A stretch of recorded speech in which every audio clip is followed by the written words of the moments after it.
could be with anyone, you're here with me. You're here with me. You could be around for You could be with anyone, and I could be with anyone. You're here with me. You're here with me. Hey, what's going on, people? How's everybody doing? Looks like we might have a little intimate crowd going. Holla at your boy. Just make sure that everybody can see me and you can hear me. Please type a 1 in the chat so that way I know I'm up to speed and up to date and everything is all good. Let me see. I don't see any ones yet. Maybe my thing is just slow populated. Oh, okay, there we go. Thank you guys so much. Because the way this thing goes behind the scenes, you never know what you're going to get. It's like a box of chocolates, just full of nuts, Yeah, this will drive you crazy, boy. I'm telling you. So salute to all those fellow YouTubers who know how to do these lives right. Thank you guys so much for joining me. We have some interesting messages as we get through the speak pipe before we get into the I guess the nitty of the gritty, the down to business. I'm going to let the room fill up for a little bit, but I figured we could, while I'm doing that, because I don't like to, take you guys for granted. I want to give you guys a little something. I wanted to talk a little bit about the apparently there's a little bit of a cameo going around. I saw a description of it today. Somebody shared it on my Facebook page, and they didn't share the cameo. Like, I didn't get a chance to see the actual cameo, but I got to see a description of the cameo. And I'm telling you right now, I would love to see that cameo. I got a birthday coming up. Send me the cameo. They have Cody talking about, he has somebody asked him to do a cameo about the honeymoon or whatever. Like they were just married, right? And they were like, yeah, Mr. Brown, could you send us some advice on like how to conduct a happy marriage? And clearly this shit must be a joke, because sending my man freaking requests for advice on marriage is like asking a captain of the Titanic, how do you get your passengers home safely? It's going to be my first year out the Navy Academy. How do I make sure that I not only get everybody home safe, but I bring home that $1 billion boat? Like, so it's crazy to me that you would even ask him to do it. But okay, fine. They asked him to do it. Cody, he ain't shy. He don't turn down a challenge. He's like, cool. I'm going to give you guys my perspective because clearly I know what I'm doing. Okay. Now, one could argue that even if his relationship is going well with Robin, okay, if it's going well with Robin, I'm not really sure. Just because anytime you have somebody who has to constantly show you how much they in love with this other person, they got problems usually. Like, there's usually a lot of damn problems. Guys, look how much we in love. I'm going to go over and hold her hand. Watch. I'm telling you. You think we not in love or something, but watch this. See, I'm so in love. Let me hold your hand, girl. Like, it's just not how things are done. So, okay, fine. Even if things are working out between you and Robin, you guys just are competing with Christine. Okay, I get that too. Right? Things are working out with you and Robin. You are 104, bro. 104. Like, you have 4 wives, you got 1 wife left.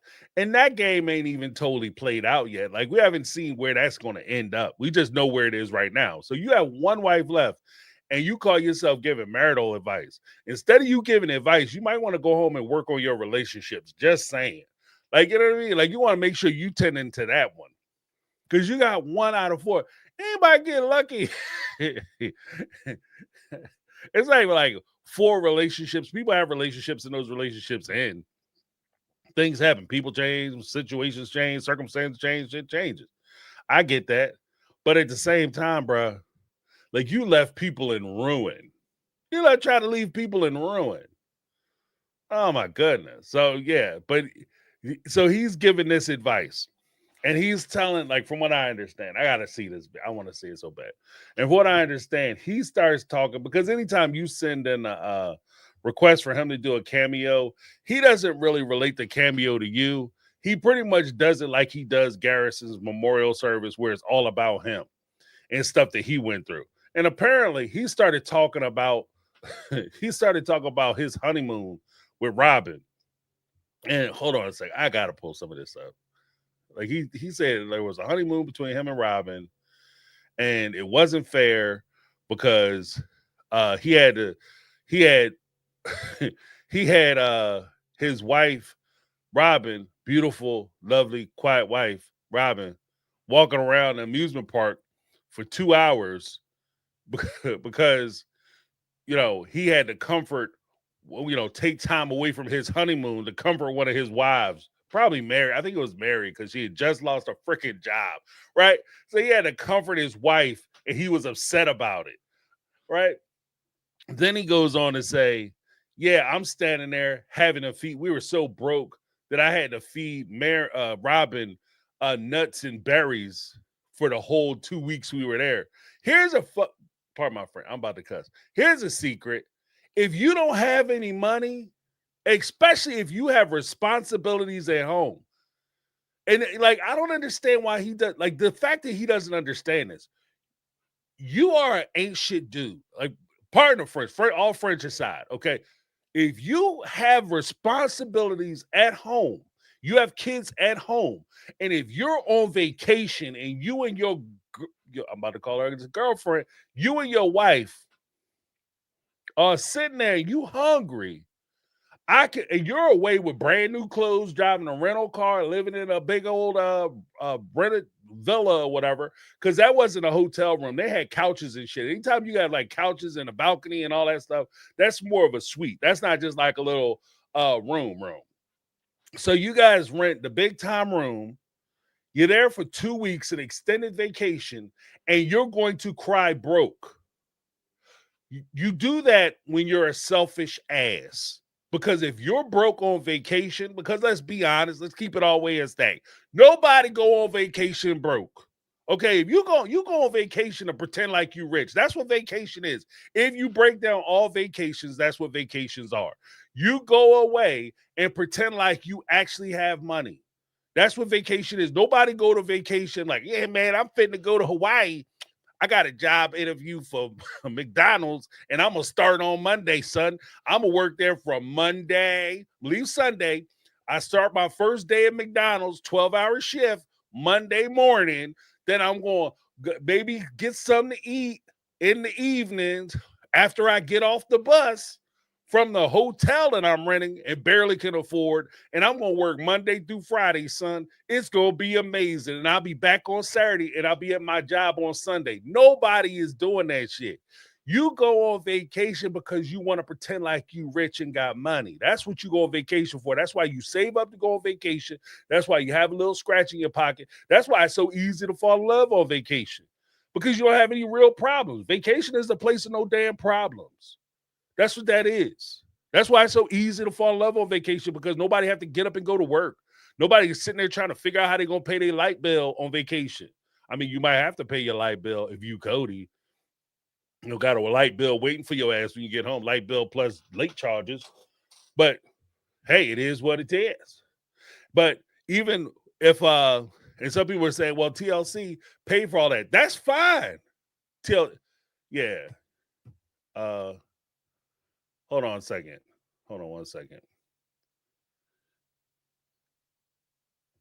Yeah, that's fine. TLC paid for it. But here's the thing. If TLC paid for it, you go for the work portion, then take your ass home. That's how you do it. You take your ass home. Unless you ain't shit person. Because if you're sitting there starving, you and your brand new wife sitting there starving, you guys can't find nothing to eat, oh, boo-hoo-hoo, then that means that your wives and your kids are home hungry too. Oh, but it's all on them. They're responsible, because apparently Cody has no responsibility. Look, just because your man ain't shit, let me tell you something straight up. Just because your man ain't shit, and that's how you and your man roll, okay? Because I'm about to block you. Just because I know who you are. Just because that's how y'all roll, If you're a grown ass man, if you're a full grown adult and you have full frontal cortex development, you say to yourself, I need to put things in place to take care of my family. If I go somewhere, there was a time where I had the type of job where I would go away to places and work. And I remember we were away. It was some stuff going on. Shit was going down. But I went to this one corporate office in a big city. And I was there for about 3 months going back and forth, shuttling back and forth. Right. And I remember them coming to us saying, look, why don't you guys just stay here? We were staying in like a 4 or 5 star hotel. They're like, why don't you just stay here for the weekend? We'll give you per diem. They'll basically give you spending money so you can go out to eat and all that and do whatever you want. Some fun money. And you could just hang out for the weekend, and then that way you just show back up on Monday. And I was like, I got a family. And instead of me taking that per diem money, you know what I did? I got my ass on a plane and I went home to my family. That's what you do when you're a full grown ass adult. If you just because somebody allows you to do something doesn't mean that you automatically cut off everything that you got, all your responsibilities. Oh, I'm just going to pretend like I don't have no responsibilities at home because I'm too busy getting lost in my new wife's face to recognize that I got other wives and other responsibilities at home. And then you're going to sit here and jump on here and talk about how it's not fair that these other women destroyed their relationships. Are you crazy? Are you crazy? Oh, these other women had the audacity to think that this man who said that he was going to love them, and more importantly, if you just take away the whole love aspect, because I did what I could and I didn't realize how deep love was, you made a commitment to take care of them and provide for them. And you, whether commitment or not, or whether you taking care of your full grown ass wives, okay, fine, they full grown ass women, independent, strong women. I get it. They can take care of themselves. But what about the babies you brought into the world, girlfriend? What about the babies he brought into the world? They're not the only ones responsible for their medical, for their food, for their housing, for their education, making sure that they get talked to when they needed to get talked to, discipline. They're not the only ones. Oh, Cody, he didn't have a way for them to, he got cut off because the wife's responsibility is to make sure that he could get back to him. I'm going to call bullshit on that too. This isn't 1920 where you can sit here and hide behind the wall of, I'm a man and I don't take care of my kids. My wife is in the delivery room and I'm going to go down the street to the bar, pass out cigars and get drunk. That's bullshit. That was bullshit then. And it's definitely bullshit now. We have different expectations. My expectation, James, it's not fair because they grew up in the type of society where the men, they just be separate and they let the women do it. That doesn't make it right. Just because a bunch of your neighbors do it. If you're in a high school and you're 16 years old and all your friends are already pregnant with their first and second kid, that doesn't say, oh yeah, I mean, this is just something to do. Because everybody else is doing it. That's one of the things that I hated about when my kids was coming up. I told them straight from the time that they was little and they could talk. I've been telling them, take the blinky out your mouth and listen to me. I've been telling them, you're going to make mistakes in life. You're going to do things. You're going to make mistakes. Shit's going to happen. It's going to go wrong. It is what it is. However, when you do those wrong things, especially things that are going to potentially could affect the rest of your life, it's a lot easier to swallow a mistake if it's your damn mistake. How about that? It's a lot easier to swallow your mistake if it's your mistake, meaning that if it's something that you decide to do and you're doing the thing that you want to do, it's a lot easier for you to live with the consequences. But if you're doing a thing because everybody else is doing that thing, and you get consequences, it becomes a lot harder to swallow. And I've been on this planet for a long time. And I'm telling you, I've been around, son. I've seen some things. The funny thing about doing shit that way is that when things go wrong, guess what? You're the only one suffering the consequences 9 times out of 10. You got a bunch of friends encouraging you to go out and sleep with this one, sleep with that one, sleep with this one, sleep with that one. And you following behind them, doing what they doing because they fun and they cool. Then you don't want to turn up with responsibilities. You're the one that got to miss school. You're the one whose body's going to change. You're the one whose financial situation changes. You're the one who can't go to college because you got to go get a full-time job because now you got a baby to take care of, and they sitting there going off. And the fucked up thing about it, pardon my French, the messed up thing about it is when they go off to school, they waving to you saying bye, and that's the last time you're going to see their ass, because now, even though they were the ones who encouraged you to do that thing, they're going to turn right around and say they can't hang out with you anymore because you're a bad influence or you got too much stuff going on. You guys are in different places. That's why you don't follow behind people. I remember when I was a kid, this lesson was taught to me when I was a kid. I'm going to give away some events that may reveal my age. There was a strike down at our airport in a big metropolitan city. And they were on strike. And while they were on strike, they had a bunch of, it was taxi drivers. They were on strike. We are not going to do it. Hot cabs and right cabs and all that stuff. I don't know exactly the particulars of it. But I do remember there was a bunch of them standing out there. And the police walked up, and there was a guy who was talking his good stuff. Everybody, yeah, brother, yeah. And then the cops came up to him. He was like talking his good stuff. Yeah, we ain't going back there. We ain't going back. You go back up, you pig. No, yeah, tell them pigs. Then them cops turn them around, put them cuffs on, and clank, clank, clank, clank. The magic bracelet shut the whole room down. As soon as he got locked up, and they put him in, like clink, clink, clink, everybody got quiet. Then they turned him around, put him in the car. They put their signs down. And then by the time they close that door, boom, everybody going. And he the only one going to jail. That's my dad looked at me. I'll never forget it. He looked at me and said, that's the way that shit go.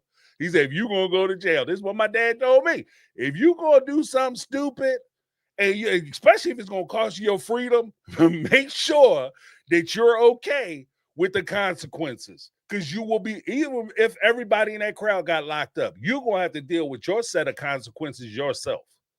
You can't pass that on to nobody else. But that's the whole point. Said somebody, that's the whole thing. We're going to talk about that in a minute. And then I'm going to jump on these calls. Let me see.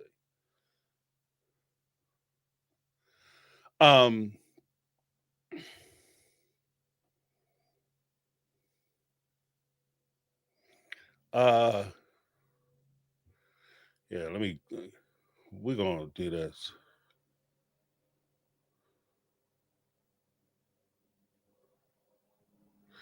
All right. So if you look, so needless to say, I want to see that honeymoon tape. And somebody came in and got me a little riled up. And I wanted to mention that because oh, here it is. Yeah, so the person on Reddit, Cindy Vaughn sent it.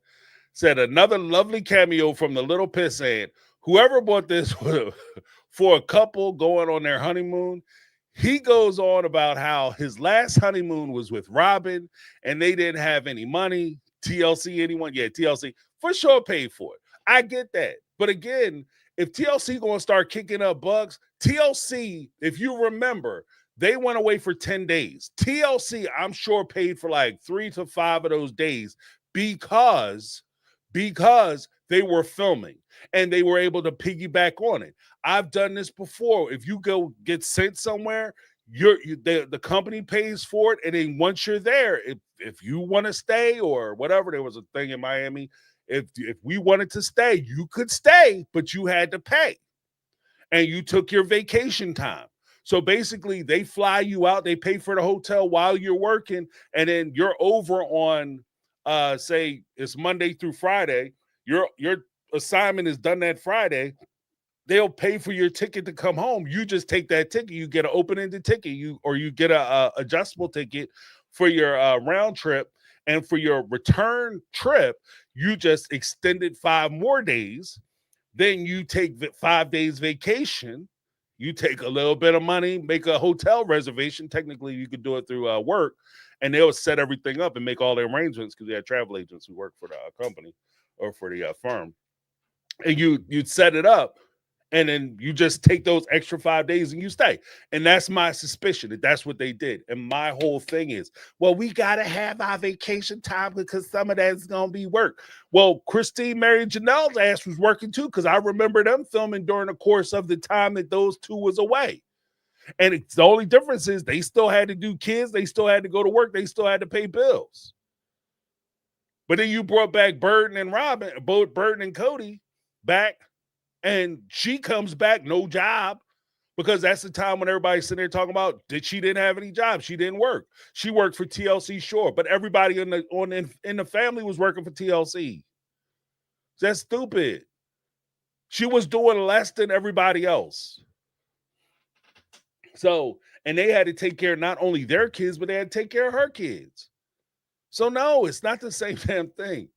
So yeah, they extended it.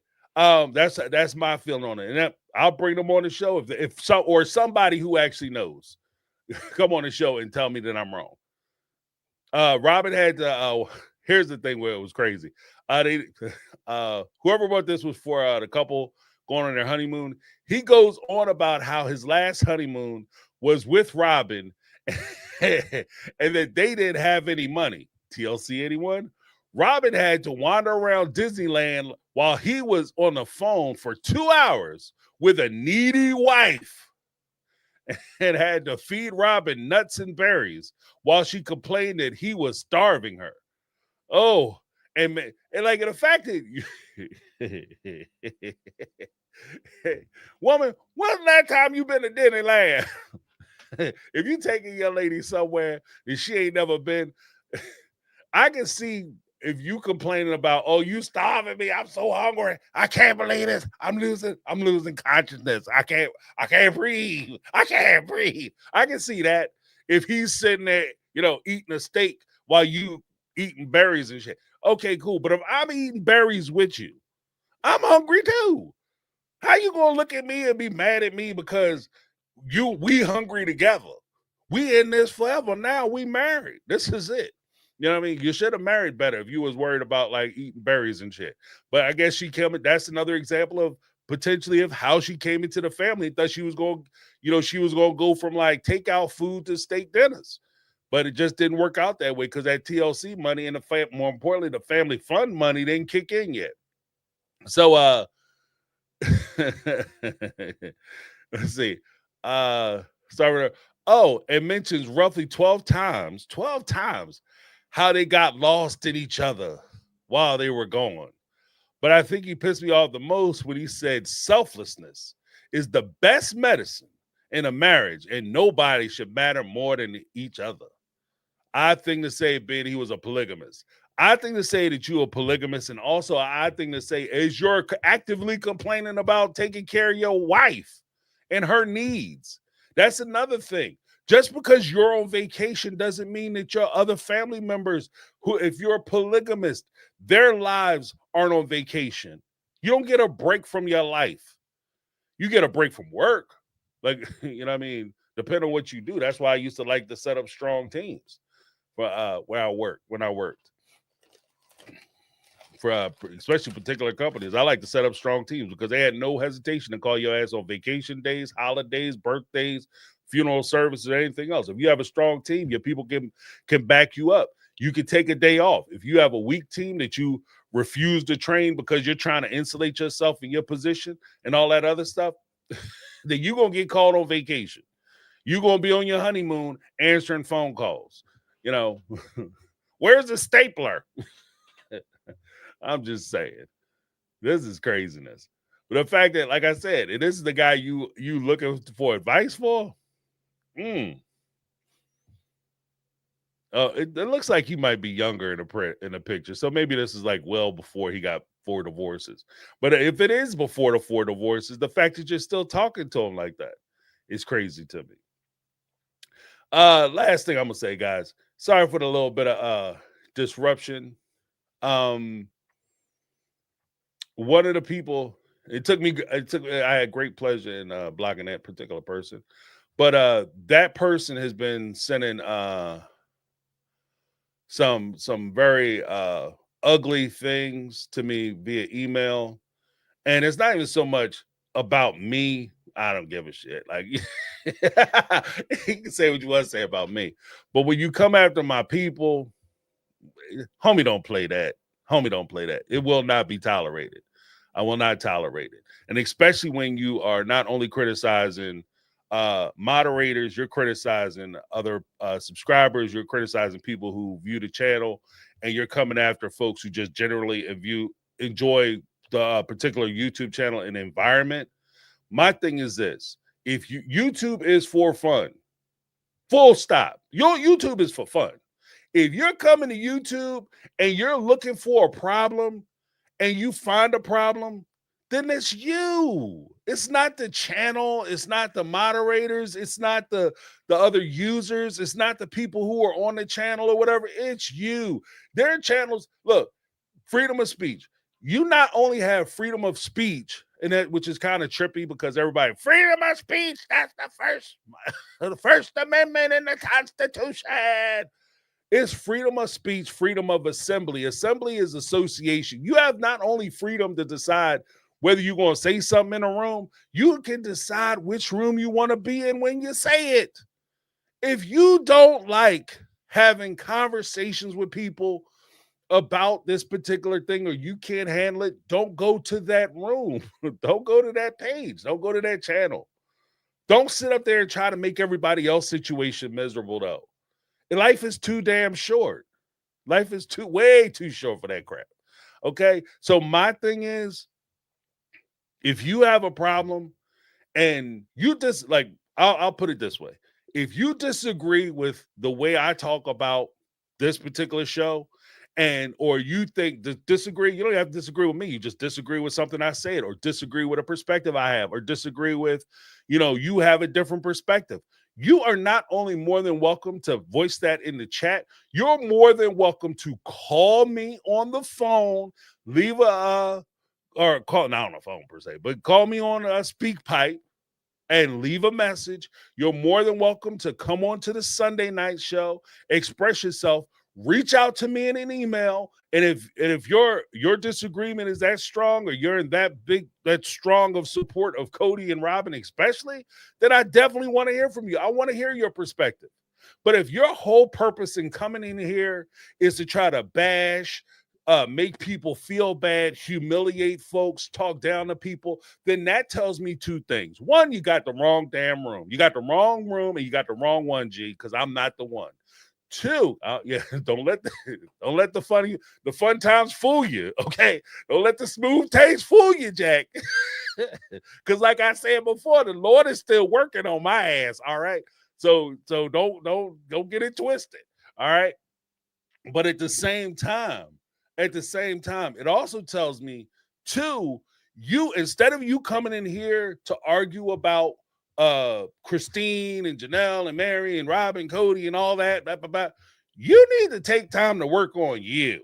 Okay, if your life is so miserable that you have to take time out of your life to go and try to mess somebody else's life up, or mess somebody else's time up, or create a hostile, toxic, negative environment, then you need to take a few minutes to work on yourself. Self-reflection is key.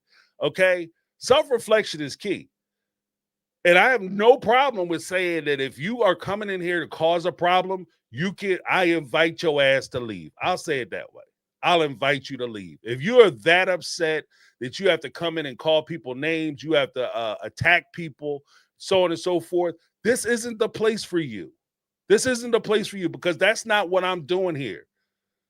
Like, and like, just quiet as it's kept. Like, I love doing the channel. I love the community. I like the people who call in and hang out, and the contributions they make. I think that they add to the conversation. I think that they give different perspectives. I enjoy having those kind of talks and those kind of discussions.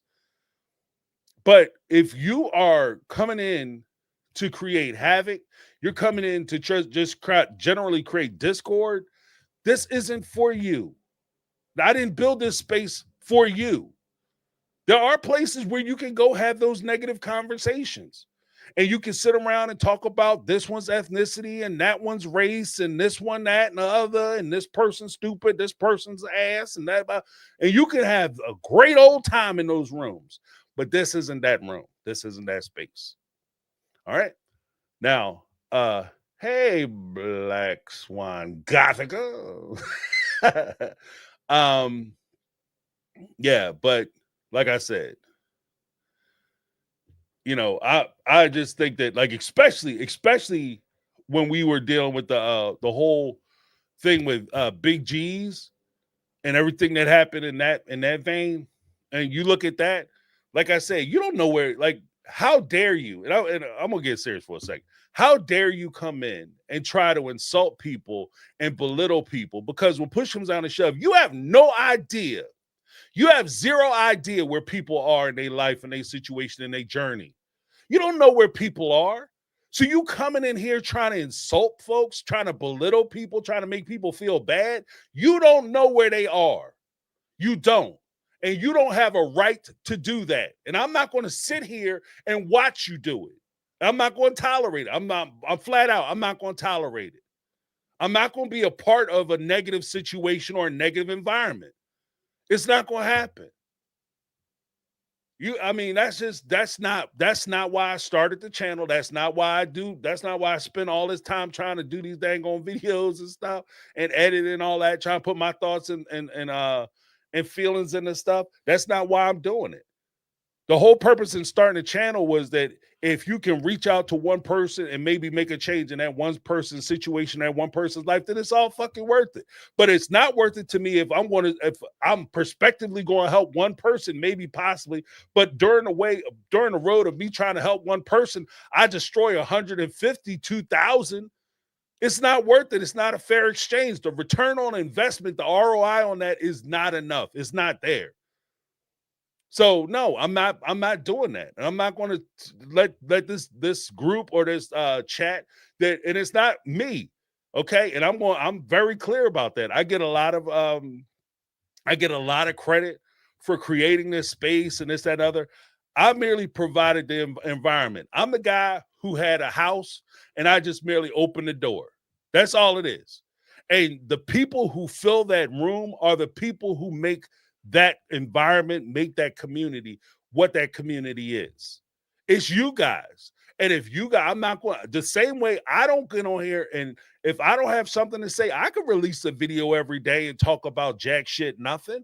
I could do that, but I don't release videos every day or jump on lives for 5-6 hours and talk about nothing because I'm just trying to be here and be present. I just want to say something. No. If I feel like I have something valuable to contribute, or I feel like I have something to say, I do that because I don't want to waste your time, because I have respect for you guys. That's why I do it the way I do. You know, James, I don't understand why you don't release 50 videos, because if I don't, I got to figure out what I want to say. You know what I mean? I at least want to make it entertaining, thought-provoking or something. You know what I mean? Contribute to the space. But you guys are contributing to the space as well. You guys' presence contribute to the space. That's why when I come on in the first couple seconds that I come on live, one of the first things I say is, "Can you guys see me and hear me?" Because if you guys can't see me and hear me, then I'm just doing this. I'm a lunatic talking to a microphone and a camera with some computer screens in my face. Okay. But yeah, so no, we're gonna keep it positive. We'll keep it positive. And like I said, if you feel the need to come in and try to burn stuff down or criticize people because they like or support people you don't like, you know, and you can't accept the fact that somebody might have a difference of opinion, I mean, welcome to an age over 5, I guess. Like, not everybody gonna agree with you. But you know, you might have to find another spot. That's not even Mike. And I'm gonna remove Mike from that. You have to find another spot. Sorry for the dredging everybody into what's going on, James. James going crazy. No, I'm not going crazy. It's not even it's not even an emotional, as much an emotional response. It's just the logic of it. Like, why would you? God bless Lizzie B. And she would call me and be like, James, they saying some crazy stuff on Facebook. And the crazy thing is, like, I'll go on Facebook and I'll check out, and then I'll check right back out. just because it just became such a negative or toxic place for me. So I don't, I used to enjoy Facebook way more than I used to, way more than I do now for sure. But it's just, if you are creating a negative environment, what I've found is that you'll get into a damn Facebook argument with a stranger about stuff that ain't got nothing to do with you. And you'll sit there and be mad all day and still talk about this person who called you a name or, said some wild stuff to you. And you'll be mad about that for the next day, a week or so. And what for? How did that help you at all? How did that help you? And you got people who come in and they switch off damn names and shit. Like, you know what I mean? Doing kid stuff. If you want to, and that's my thing too. This is the weird thing. And as grown folks, we say this about young people all the time. But then what I find is there's more older people who do this same dumb shit. We'll say to a young person, hands down, when I was a kid, we didn't have all these screens. You come out and you say something to somebody's face, it could be a problem. It could be a problem. Somebody messing around, feed you your teeth. If you say the wrong thing, you might get slapped in the mouth. They could reach out and touch you or whatever. Yes, you may, Darlene. That's fine. My lady, she used to call it the AT&T privileges. You reach out and touch somebody's ass. You know what I mean? Like that's that's the way we grew up. And we try to say that to young folks. So y'all keyboard warriors, y'all get online and y'all say a bunch of crazy stuff you would never say to somebody's face in the real, in the person and all that IRL. And then turn around and then I got middle-aged people, senior citizens changing their damn name, coming on here talking a bunch of junk. Saying stuff that for sure, if you were in the same room with, and I'm not even going to say me, if you were in the same room with any one of the moderators, you never would say half the shit to their face that you said in an email to me. I know you wouldn't. And if you did, you better bring a lunch. You better bring a lunch, baby, because you're going to be there all day. You're going to be there all day.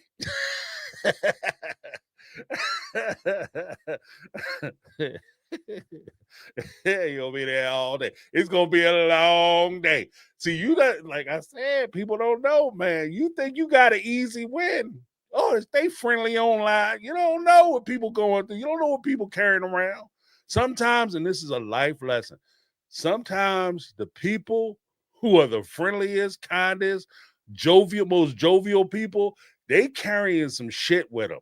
Okay, they got stuff going on, and the thing is, they might be in a position, and I've seen it. They be in a position where they keep such a tight lid on their anger, hostility, regrets, so on and so forth. They keep such a tight lid on that. They post a smile on their face, and they're afraid to let that lid slip, because if they let that slip, you getting all of it. You be there fighting them for stuff that happened to them 4 years ago when their wife left.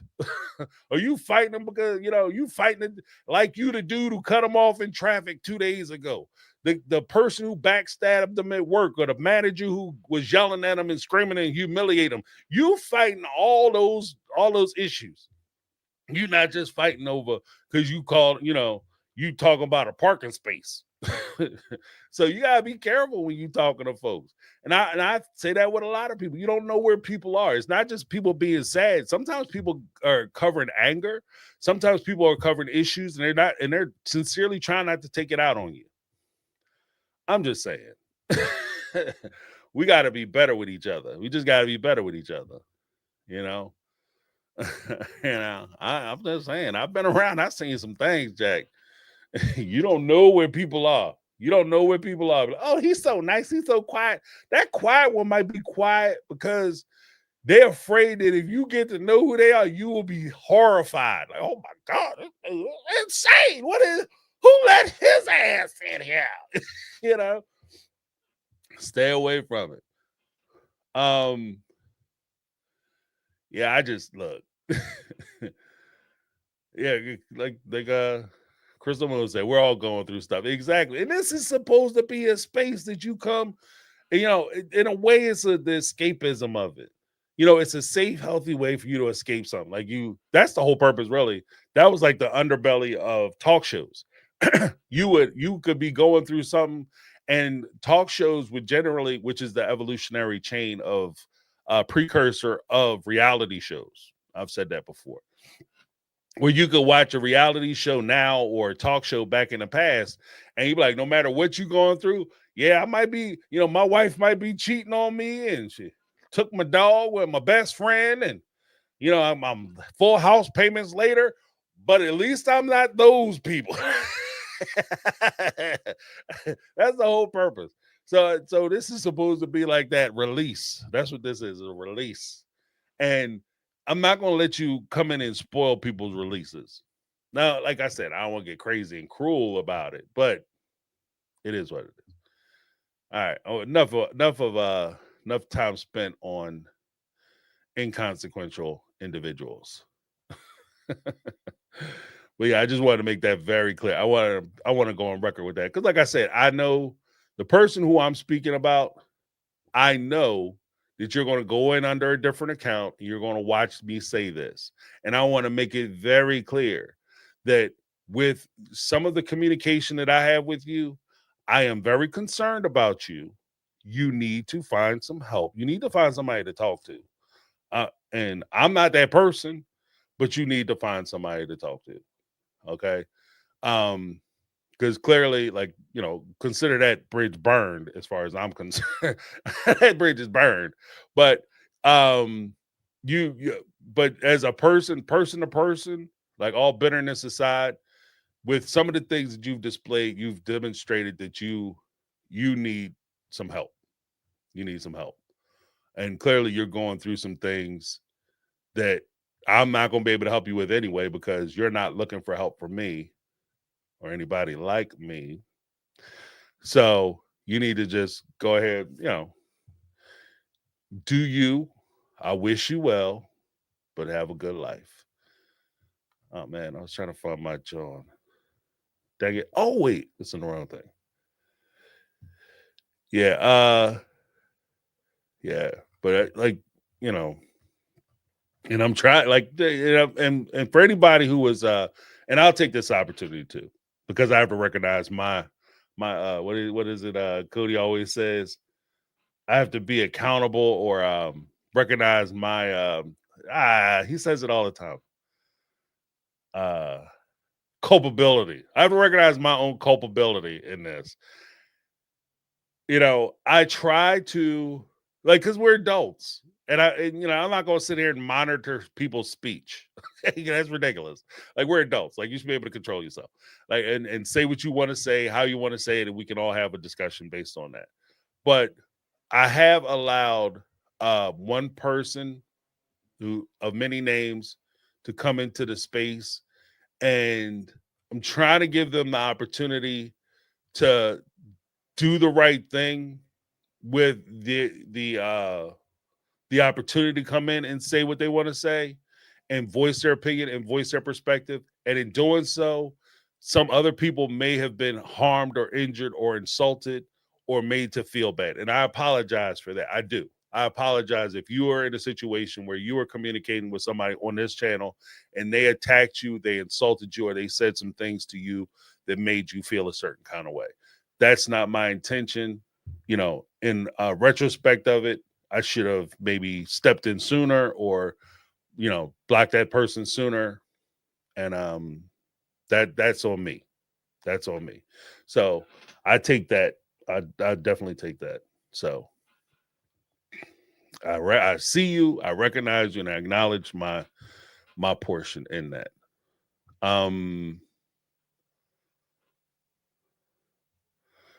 Crystal, I think yeah. If somebody comes in here, just word of advice. If somebody comes in and they're a little too heavy-handed, just let one of the moderators know, and then, you know, it is what it is. You know, like I said, I'm okay with disagreements. Like if somebody calls in and they say, I love Cody, Robin is the best, Cody's the most he the most sexiest man ever. I don't understand how People Magazine could have 50 of the most sexiest men in reality TV, and he not number 105. 1 through 5. I don't understand. Like, if that's your opinion, there are people like whether we're a lot of people are just kind of throwing up in their mouth a little bit, but there are people, let's be honest, there are people, especially in that community, who would like to be with Cody. Like they find him attractive. There are probably men down there in Utah who was in that AUB group. Licking their lips when every time Robin coming in. Look at this tenderoni. You know what I mean? This gristle gal. She ain't tenderoni, she gristle. But there's probably people who in there. There's just because they're not your taste don't mean they're not everybody's taste. I'm just saying. So I recognize the fact that there might be people who support them and people who are on their side. I wish those people would respectfully call in and present their side. Maybe that's the stupid thing about it. And this is just kind of where I am. And then I'll get to the phone calls. I'm sorry. But this is kind of where I am. Maybe if you called up and instead of trying to insult everybody in the room, you explained your position. Maybe you would have people say, you know what? Maybe I never thought of it that way. Maybe you're right. But if you come in and your first words out your mouth is, when you disagree with somebody, you big, dumb, stupid ass person, you don't know nothing, because I too am a stranger and don't know these people personally, but I'm going to speak with authority over everything that you've watched happen. And that's where the pushback is going to start. To be very clear, if you are a supporter of Cody and Robin and you call in and you have a perspective which differs from mine, and you want to express yourself, I am open to that expression. But please make no mistake, I will support my position as long as it's logically sounded and founded to do so. Like, if I can logically make an argument with examples, with receipts on why I feel the way I feel, my expectation is that you also come with receipts, or you come with information, or you come with some additional information, or a different perspective on the information that's available or provided, that lets me know that, wow, okay, I didn't think of it like that. Maybe I'm wrong. But don't just come in and say, no, because y'all, Christine is lazy, Mary is ridiculous, and she abandoned him because she got catfish, and Janelle, she's just done with money, and she wasn't willing to, she was going off to work, and she wasn't trying to take care of her kids. So which is it? How can Christine be lazy and take care of Janelle's kids? I mean, just make the shit make sense. That's all I'm saying. If you're going to call up with the excuses and the allegations, just make your excuses make sense, and then we can have a conversation. But we can't but to be very clear, I am more, like, I might sound like it, but I am way more on Cody's neck than I am on these ladies' necks, even Robin. Because when push them down and shove, from my perspective, irregardless of how Robin came into the family, what she said to him or what she did to him, she might have hit him with that sweet, sweet love and all that good shit. I don't care. I don't care. Because when the second you make a child, the second you make a baby, that baby is just as much your responsibility as your wife's responsibility, or the mother of your children responsibility. It's just as much on you as it is on her. So if those kids were hungry, that's on Cody too. If those kids need medical attention, that's on Cody too. If there's medical bills, food bills, housing expenses, activity expenses, he bears just as much responsibility for those bills and those responsibilities and duties as the mothers do. It's a ridiculous proposition to me that as a man, you can sit there and say, no, I don't have to worry about none of that as long as I go out and bring in a slide a check through the mailbox. I'm good. You're not doing everything you're supposed to be doing. That's my perspective. Sorry, not sorry. And I know that there might be some difference of opinion based on, like, cultural differences between my perspective and the perspective of somebody who, say, grew up in Utah. I understand that. I can respect that. But at the same time, I just think that it doesn't make sense to me that I'm making children, especially look, I'm going to be honest with you. You think I don't, If I could have more children, I don't know if I would, to be honest with you. But if I could have more children, I wouldn't. I made a financial decision and a decision based on my finances, based on my time, based on my tolerance, my patience, and how much I thought I could actually reasonably contribute to my children before I brought children into the world. I didn't just go out and just start popping off trying to reproduce myself because I'm so great and so wonderful that there got to be more of me. This world can't exist without me in it. So a little taste of me, no. I'm I practice what I like to refer to as responsible reproduction. So I want to take care of the kids that I have. I want to be able to spend time with the kids I have. I want to be able to enjoy the children I have. You don't want to quiet as kept. One of my more secret pleasures in life is when sometimes I'll be cooking or I'll be doing something in a different room and I'll hear my wife in the room with our kids and they'll be talking and joking or laughing and stuff, just family things. For me, that's important to me. I enjoy that. Just listening to them conversate with each other and enjoy each other's company. I like that. Right. And me having 14 kids or 20 kids all over the place in 5-6 different houses, I wouldn't be able to enjoy that because, well, one, I'd be at work all the damn times because somebody got to pay for these kids, but I wouldn't be able to enjoy it. And that's one of the things. It's not just money, it's time. So, like I said, I just have a different perspective. I have a different perspective. And if you come in and you say that in our culture, the men go out and make money and the wives take care of the kids at home, that's fine. But I don't understand. Like if you work, I'm sorry, I'm going a little long. But if you work a job and your job is say 9 to 5, you get off work at 5 o'clock. And then you have your commute home 5 to 5:30, 5 to 6, whatever, hour away. You get home at 6. Nobody expects you to open up a laptop or call into the office and continue working. But for some reason, because she's home, she got it. Her day starts when the kids wake up, 6 o'clock in the morning, 5, 6 o'clock in the morning, jump up, make breakfast. Then she got to deal with kids all day, unless, of course, the kids are school age, in which case she gets a little bit of a break. But then when the kids come home at 3, she back on the clock, and then she got to work all the way through. Like that. When's her break? When's her vacation time? When I go to work, I got vacation time. I got I got personal days. He get personal days off and stuff.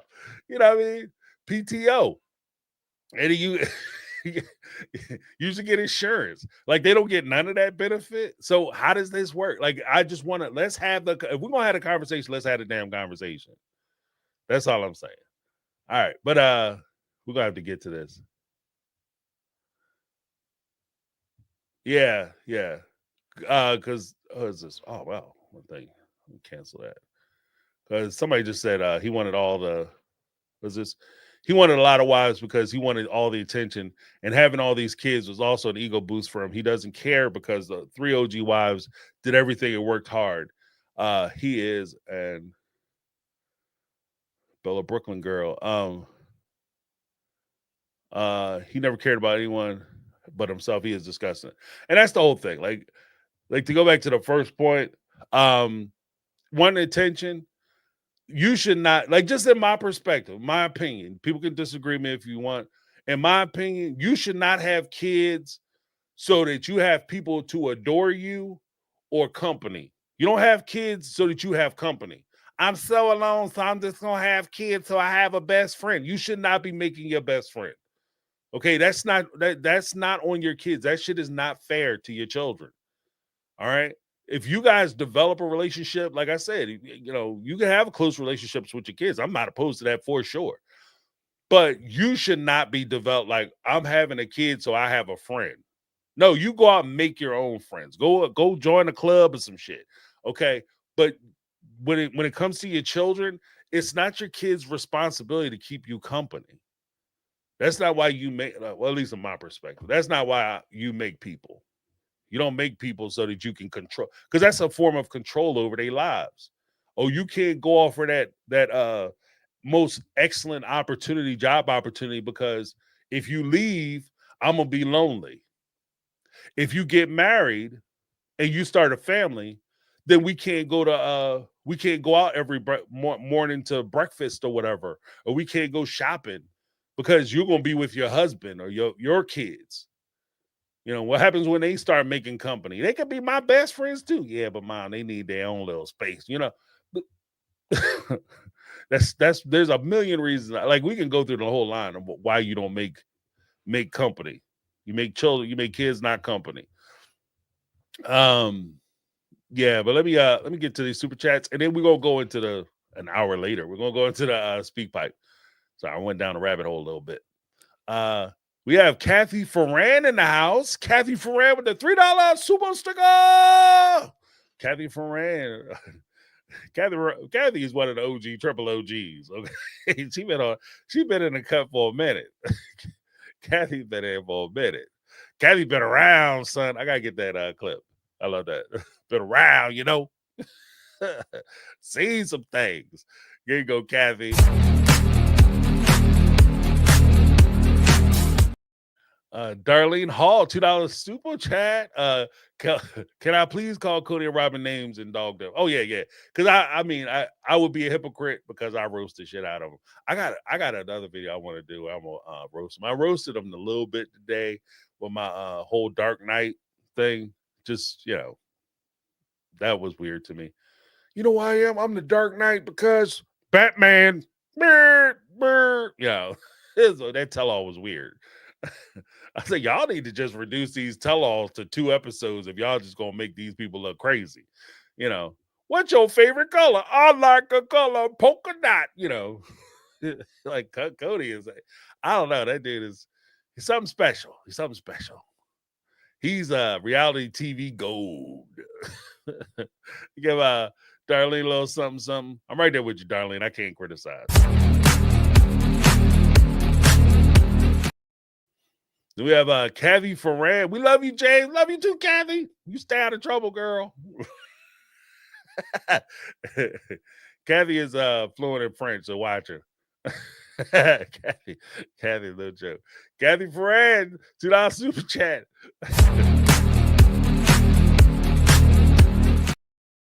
We got Betty Aldridge up in the house with a $2 super sticker. Betty, what's going on?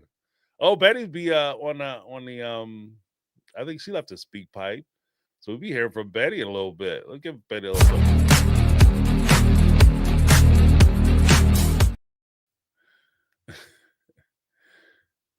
Oh yeah, we had Wendy's friend. That's awesome. That was awesome, James. You said Bad Dad and Robin. Yeah. Bad Dad. I wanted to do I gotta figure out how to do the you know who's really good at like the music stuff? IQ. We having some dope videos. She come out with some dope videos. Like had the music popping and Cody doing like there's one where he's doing like this dancing and stuff. It looks crazy as hell. Like it's like Cody with 2 ladies behind him. She does a really good job with it. But I wanted to remix I just got to figure out the music stuff. Because I wanted to remix the old Batman theme song from the old Adam West TV show. Bad Dad, Bad Dad. And then I wanted to do I might do a remix of Shopping, because we were playing around with that last Sunday after the tell-all. You know, the Bob Marley song Shopping. I want to shopping with you. Maybe I'll collab with IQ if she's interested in doing it. I want to put that together. But we have one more super chat. Donna Reed down at our super chat. Just in the support. Thank you. Say she's gonna support her brother. Thank you. Support the channel. Yes. Darlene, I appreciate you. Thank you so much. Let me give you a little something. Just sending support to you, man. Appreciate it. Support your demand. Thank you so much. I appreciate it. You out of this world, Donna. Don't let nobody tell you different. If they do, tell them to meet me outside. It's going down. Meet me at the mall. It's going down. Some people get it. Some people won't. We used to do it in the sub. Meet you down in the sub, 3 o'clock, sucker. Steam Frog 99, 499 super chat. Dark bad plan. But for a guy who fears poverty, why is he cutting off all the productive kids who might otherwise have supported him in his dotage? Yeah, you know what? In that old age when you trying to figure shit out. Yeah. You know what? I think he's too far up his own butt, to be honest with you. I think he's one of them guys who believes his own hype. Like I've seen it a few times. Like you have people who like they'll do some things, like you'll be in an industry or whatever, and some small minor stuff will happen, and they think they made it. They think it's like, oh, who said that? I think it was Jamie Foxx. He actually said it. He said that there was a guy he started out with, and he was in a movie, but he wasn't starring in a movie. Like a friend of his was in a like just in a movie. And he went up to him and was like, hey, man, that's amazing. And he had a guy with him. And then all of a sudden he tried to play like he didn't know who Jamie Foxx was. And then later, like, I don't even think Jamie Foxx remembered who the guy actually was. But he said that after, he started getting going, he shunned Jamie Foxx before he was famous. But then Jamie Foxx became Jamie Foxx, Oscar winner, millionaire. Very successful, and nobody knows who that other guy is. In fact, I don't even remember his name, but it's just kind of how it works out. Like, I think he's so far up his own that he thinks that like he is so much further ahead than his kids, and they're never going to touch his success. And to be honest with you, it's sad. Like we're in a sad place where you have to look at it and say, because of his kids' prospective future financial situations, Cody's going to be sad.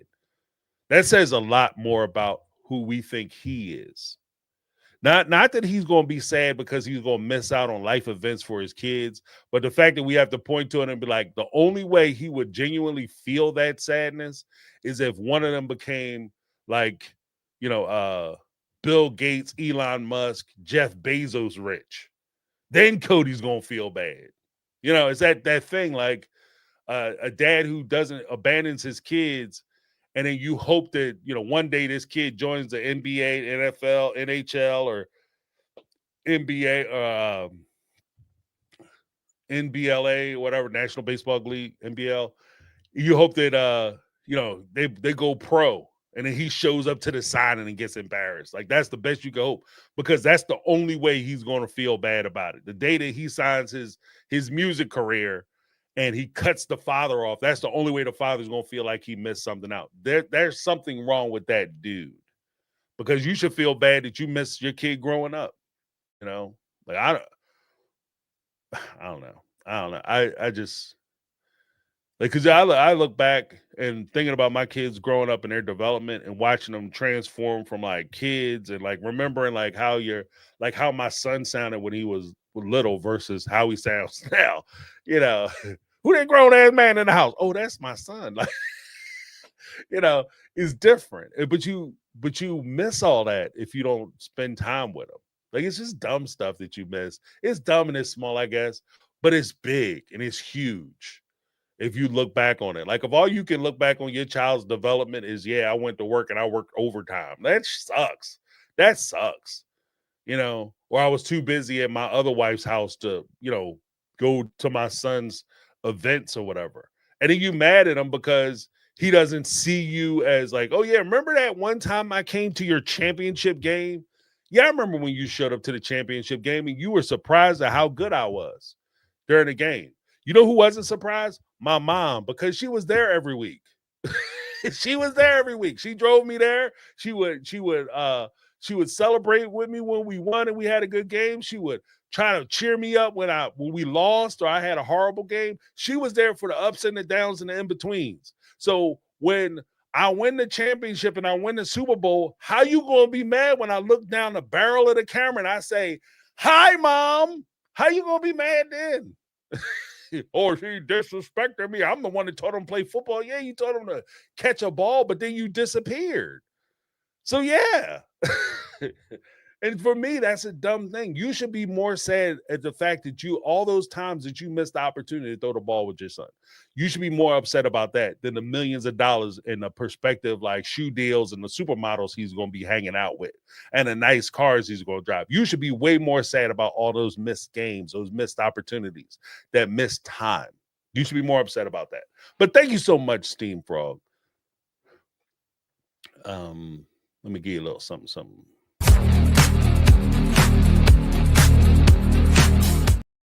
Let's get to some of these speak pipes. I know folks are like, this dude is crazy. If you're new, it doesn't always go this way. We just had a little bit of kerfuffle.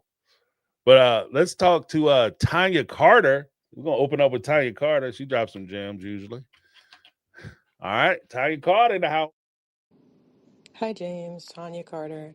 I just want to say, I think, so the whole, like, a lot of people are talking about how Cody and Robin are all like, doing this whole, we're in love with each other, and Cody's so yummy riding on that horse, and he's, pretending to lick a picture of Robin when she got done up in the first tell-all, and they're just like so enamored with each other and like disgustingly like obsessed and sexualizing each other. And I'm thinking, and I'm sure a lot of other people do too, I think that they're trying to keep up with David and Christine. Like, they were never really like that. And I don't think they're really that much into each other anymore. I think it's a show. I think that they see David and Christine and how in love they are, and they have to, it's a competition. Like, Robin has always been in competition with Christine. Whatever Christine has, she wants. And now Christine has this love affair that's, a renaissance, as Cody would say. So they have to keep up with them. And so all of this disgusting behavior is them just trying to keep up with David and Christine. What do you think? I think you're right. I think that when push comes down to shove, Robin's so used to competing with Christine that even when Christine has left the building, she's left the freaking building. She's out of relationship. She out of Dodge, Jack. And here's the crazy part. She's out of Dodge, and all Robin can do is Christine gets married, I want to get married. Christine got a new ring, I want a new ring. Christine bought a new house, I want to buy a bigger house. I'm going to show her, I'm going to prove it to her. All you doing is messing yourself up because you got to look at people's situations. This is the first rule of anything. Instead of you trying to look at the superfluous things that Christine is doing, you are going to jam yourself up because you and Christine are not in the same situations. You're with a man who is making good money doing a television show with you, but quiet as is kept. I'm telling you, that show and your participation in that show very well may come to an end sooner than you think. And unless something horrific happens with David and or his business, Christine has a backstop that goes beyond the show with her marriage to David. They're in a different financial situation. So when they went out and bought a new house, they bought that house with money that Christine was able to generate from the sale of her home, as well as her income from TLC, as well as the income that David had from his business. And whatever that is, I'm not even pocket watching David because he's not really on the show. He's new to the show. So I haven't really started pocket watching him. But girl, like, you about to burn your spot down. You went and sold a $1.5 million house that you owe crazy money on to buy. A house is going to put you further in debt. Meanwhile, you want to rent a expensive car because you guys are trying to show somebody else. Stop chasing after somebody else's dreams. Be happy with your orange. Okay? Instead of looking at her apple, be happy with your orange. Ain't this what you wanted? Crazy. There was another point I wanted to make. With the whole thing with chasing after everybody else's dreams too, get some dreams of your own. Stop waiting around for Christine to do something for you to try to follow behind her and do it better. Do you, boo-boo. Do you. Okay? Y'all spent this whole time complaining about comparison is the killer of joy and all that. while you're sitting here actively comparing yourself to Christine, the funny thing, this is the point I wanted to make. The funny thing is, then we'll go to the next caller. Thank you, Tanya. Excellent points.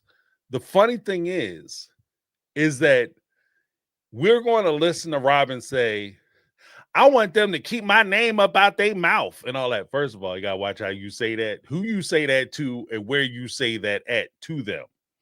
Because you might say that and people will be halfway up your rump before you have a chance to figure out that you put yourself in jeopardy. That's the first thing, you know. The second thing is that I think this is ironic because Christine has already started shooting up the flare that she is done talking about Cody. She wants to start talking about her relationship with David. And that's what that whole, like when they were packing their Christine and David and were getting ready for the tell-all, and she was packing her stuff. Like, this is like 4 years ago. I'm tired of talking about them. They're my past. So not only does Christine not want to talk about you anymore, she wants to talk about her current life and her today life. And unless you guys figure something out, and this is why I say like this like love affair, love renaissance bullshit that they trying to peddle to the audience is not enough. You guys need to figure something else out, because if these people actually ever do move on, Christine, Mary, Janelle, if they ever do stop talking about Cody and Robin, you guys are done dotted. You guys whole reality, your whole reality show career is dead as fried chicken. Okay, your shit is done. You're done. If they stop talking about you, the only thing that keeps you guys relevant is the fact that they keep talking about you, the fact that you have business tied up in them. If you don't have business tied up in them, I don't see where you're interesting. I don't really give a damn about you guys being in love. I didn't care about you guys being in love in season 1, episode 2, when I saw you together. I knew that Cody was way up your butt. I knew he was way up, like he was done with them other women. I knew that back then. You could tell by his body language, his interest, his level of interest, not only when he was with Robin, but when he was with the other ladies. He didn't show anything close to that level of interest. He was checked out. And I knew that back then. The only thing that was crazy to me was the fact that they refused to admit that Cody was where he was, and that the stuff that he's admitting now, I knew back then. So now it's not news. And because it's not news, it's old news that you could put under the bed with your old shoes. Then you can take that, you can tell that story walking. You can tell that story walking because nobody cares. Okay. It's kind of like the, in fairness, it's kind of like the Cody Pass stuff. Like, yeah, Cody Pass is interesting to a point to listen to, like how they kind of work their way through it. But when push come down to shove, we're gonna keep it all the way a buck. Cowdy Pass is kind of like, we already know what happened.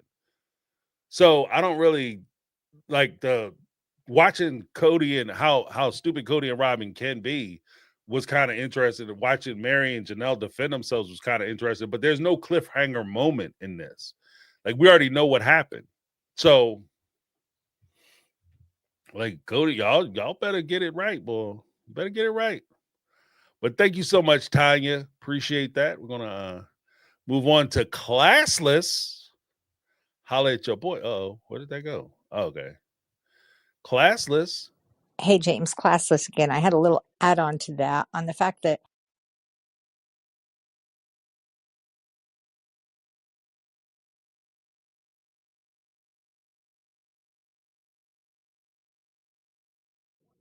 Hey, James, Classless here. I was thinking about how we're all waiting for Robin and Cody to get their comeuppance. And I absolutely believe that we've been watching that happen for several seasons now. We've been watching the demise of them for several seasons. Anyone who's had money or has money knows that money absolutely does not buy happiness. And it doesn't matter how much your car costs or your house costs or what gaudy jewelry you're sporting on TV. Nobody cares. At the end of the day, you're going home to only each other. I personally believe that Cody lost the love of his life and his soulmate the day that Mary decided to go ahead and go. I think he lost his best friend when Janelle left, and I think that Christine was more of a grown into love. We've all had that person who on paper is everything great. I think she's a lovely person and a beautiful soul, but the fire's not always there. But I do think that she was the glue that held the family together. and he screwed up big time by letting them go. And now we're watching him have to lie in the bed that he made. I believe that he knows it and he's stuck in it. And so I was curious on your perspective on that. Thanks. All right. Forgot to turn my mic on when I was like, oh, I'm going to switch it around. It was like, anyway, but I agree with the points that, like, look, I think that people are going to be who they are. Eventually, people are going to reveal themselves. And when push comes down to shove, I think that despite the fact that Mary, Christine, and Janelle could have been all those things, ultimately, it's up to the person who is gifted with the opportunity to have those relationships to recognize the importance of those relationships, the value in those relationships. If you don't, it doesn't matter how awesome you are. You know, and that's kind of the weird thing about it is that, you know, how many times have you had somebody like, I'm a good guy or I'm a good woman and I don't understand why these people don't respect me or value me the way I should be valued. They say they want a good person, but then they turn around and they go with the floozy or they go with the F-boy. You know what I mean? I don't understand how this works. The reason why it works that way is because the person that you're interested in, the person you're choosing to spend time with, doesn't recognize the value that you have, not only as a person, but the value that you imply onto their life or the value that you apply to their life. And because they don't recognize those things, they don't hold it in any type of place of esteem. So they're more than willing, like Cody's more than willing to let that go for the sexual exploit or the sexual passion or the true love. Like if I give him the benefit of the doubt, he was truly in love with Robin because she was his soulmate. If I give him that, right? The truth of the matter is that he couldn't see past that relationship to recognize the importance of the other relationships and the importance to maintain those relationships. And sometimes, and here's the crazy part, and I'm going to go out on a limb, and this might be a point where you guys disagree with me, and I'm fine with that. But my perspective is, if he wanted to, like kind of what Christine said, I know that there was another creator who said that that's totally stupid when she said, I'm going to remove Truly so that Cody, to try to save Cody and Truly's relationship. That's stupid. Why would you do that?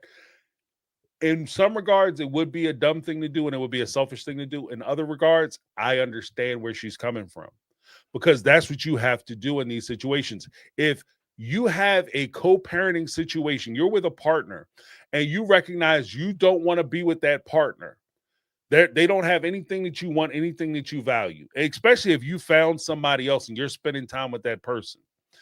You're not doing yourself any favors dragging that the person you're co-parenting with, dragging them along, making them feel like there's an opportunity where you could get back together, making it feel like you guys have a chance where your relationship could actually blossom. If you want to maintain that relationship, the best thing you could do in that situation is to let that relationship go, so that way you guys have a clear place that you have to start from, so that you can co-parent, so that you can maintain and facilitate this particular relationship, as opposed to pretending to have a different type of relationship that's only going to end poorly.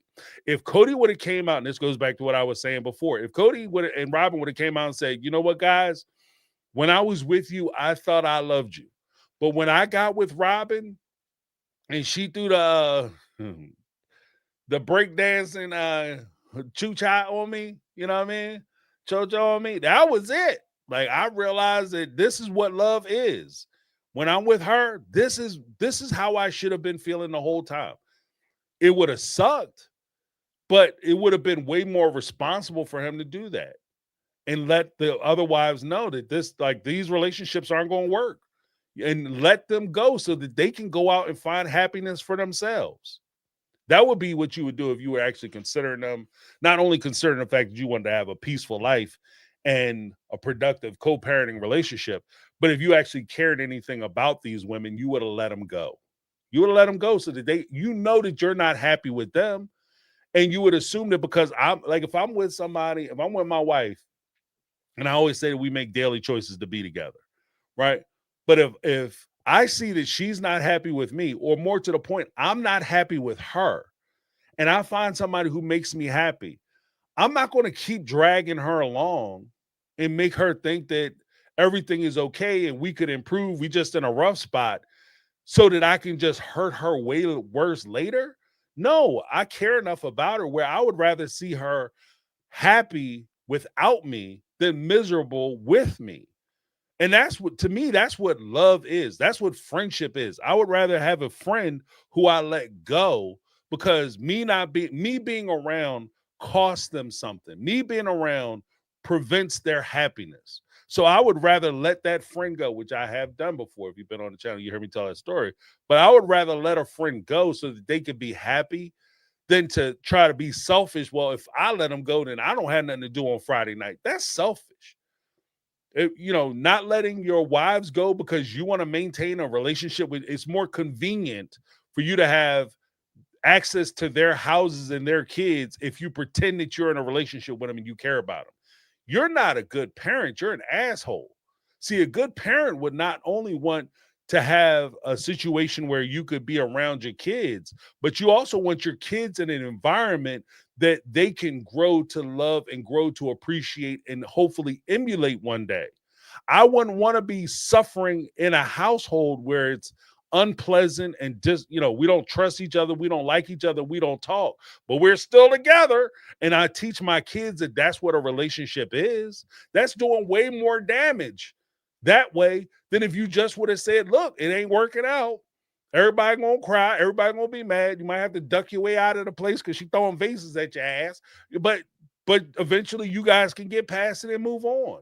But you can't do that if you lie to her for, like, Robin's been in the house for 15 years, and we assume that for the last 15 years, Cody's been lying to these other women.